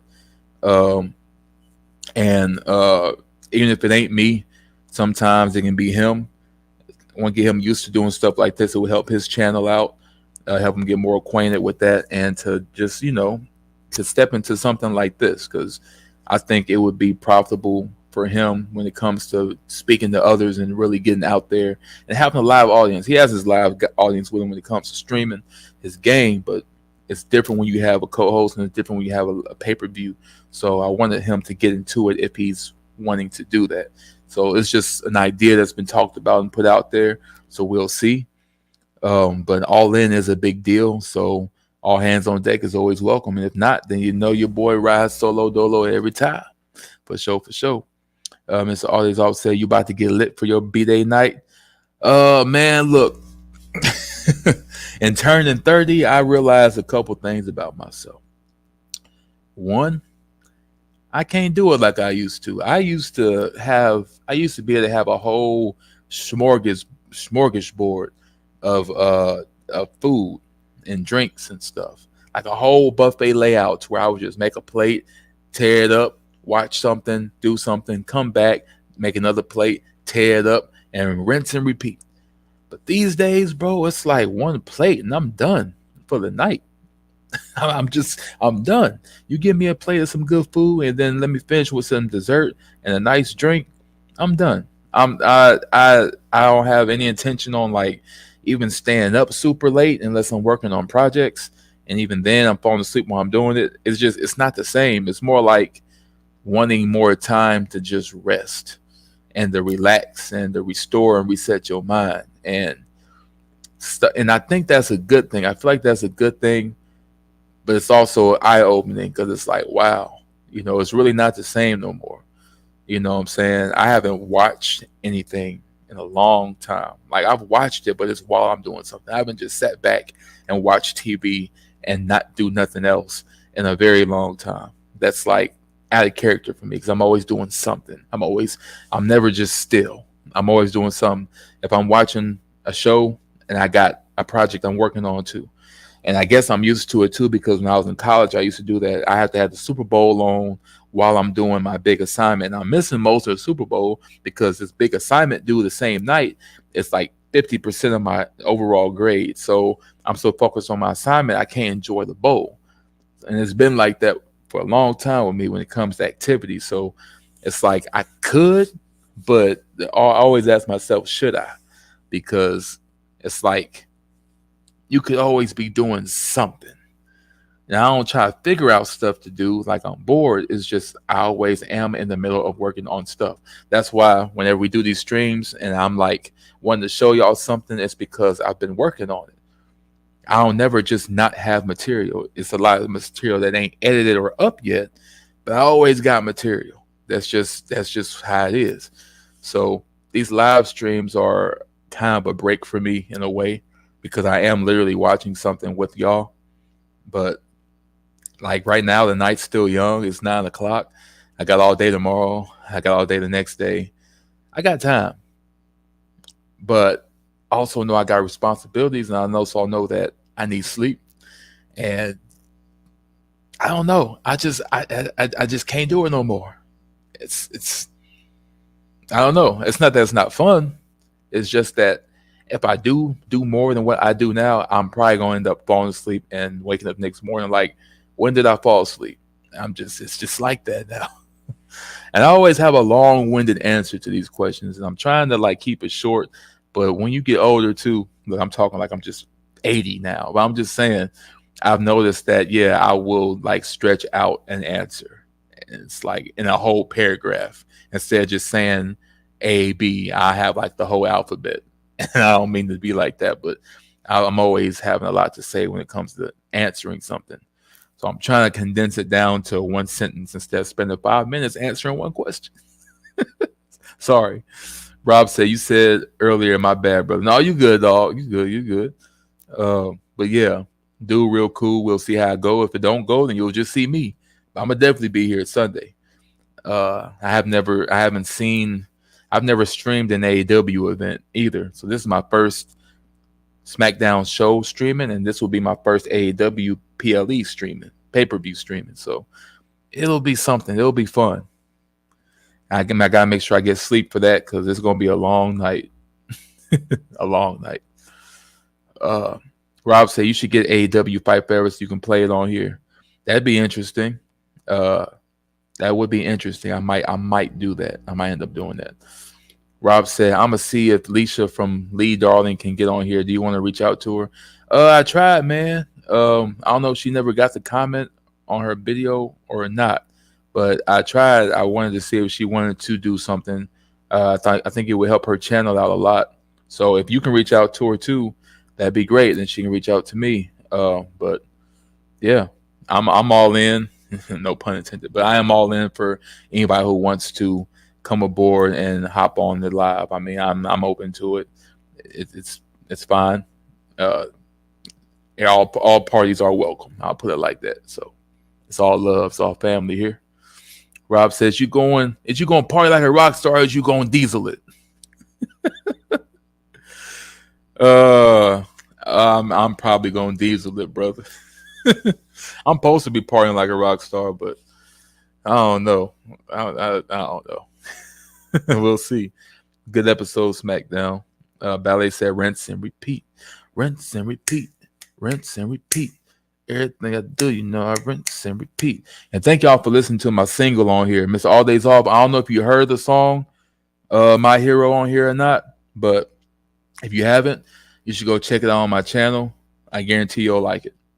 Serious. But I've been playing it. It's on the radio down south, so I'm thankful for that. And hopefully it can just spread and people can keep hearing it and really go some places, because I really am proud of this song. I'm proud of that song. I made the beat. I wrote the lyrics. I performed it. It's all me. So that's what I plan on doing, and that's what I'm planning on doing going forward, along with other things. Rob said Lashley shouldn't go to TNA. He already wrestled Moose. Oh, okay. I didn't know that. I wonder who won. Those are two bulls right there. Mr. All Days All said, I did hear it. It was dope. Cool. Thank you. I appreciate it. I do appreciate it. Well, I ain't gonna hold y'all hostage, man. I just appreciate y'all for sliding through. And I hope y'all enjoy y'all night. I will for sure be here Sunday.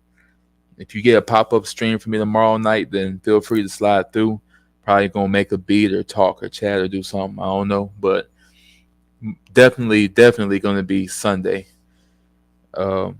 Robert said Lashley won the first one, Moose won the second one. Oh, okay, so they need one more blow-off match. Lashley, go to TNA and have that blow-off match for the number one contender to face Nick Nemeth for the belt. Bobby Lashley and Nick Nemeth, scary. And Ballet said, thank you, DJ. No, thank you, Ballet. Thank you, Ballet. Thank you, Miss All Days Off. Thank you, Robert. Thank you, David. Thank you, everybody that tuned in. Thank you for those who are in and out. I appreciate all of it, because it can be y'all or it can be zero. So I appreciate that. I really do appreciate it. I want everybody to feel comfortable and welcome to do what they want to do, hop around, do whatever. It's all love and it's all family. That's what we do. Rob said you can go live tomorrow if you want to. Well, thanks, Robert. If I do, I appreciate you sliding through for sure. And if y'all busy tomorrow night, hey, I understand as well. We all can't be available all the time. Trust me, I get it. Rob said DTS. Thank you, my brother Cypher Mine. Thank y'all, man. I appreciate y'all. It's been a nice birthday so far. So I appreciate everything. And I will see y'all Sunday. Make sure y'all get some rest. All right. Make sure y'all get some rest. All this all said, I feel you. Rob said, what time will it be tomorrow? I'm not absolutely sure, Robert, but I wanted, if I do it, it will be at an early time like it was tonight, because I don't want to hold y'all hostage all night. Ballet still waving goodbye. And yeah, I don't know about tomorrow, but if so, it'll be around the same time, around 6 or 7, I believe. So if so, I'll see you there, and good to see y'all. So, but for sure, Sunday. Tune in Sunday. I appreciate y'all. And y'all have a good night. Rob said it'll be tomorrow morning. Tomorrow evening at like 6 or 7 p.m. Central Time. Yep. All right, guys. Thank you. Y'all have a good night. And y'all be easy and be safe. Appreciate it. Peace. Big 30. And in the stream.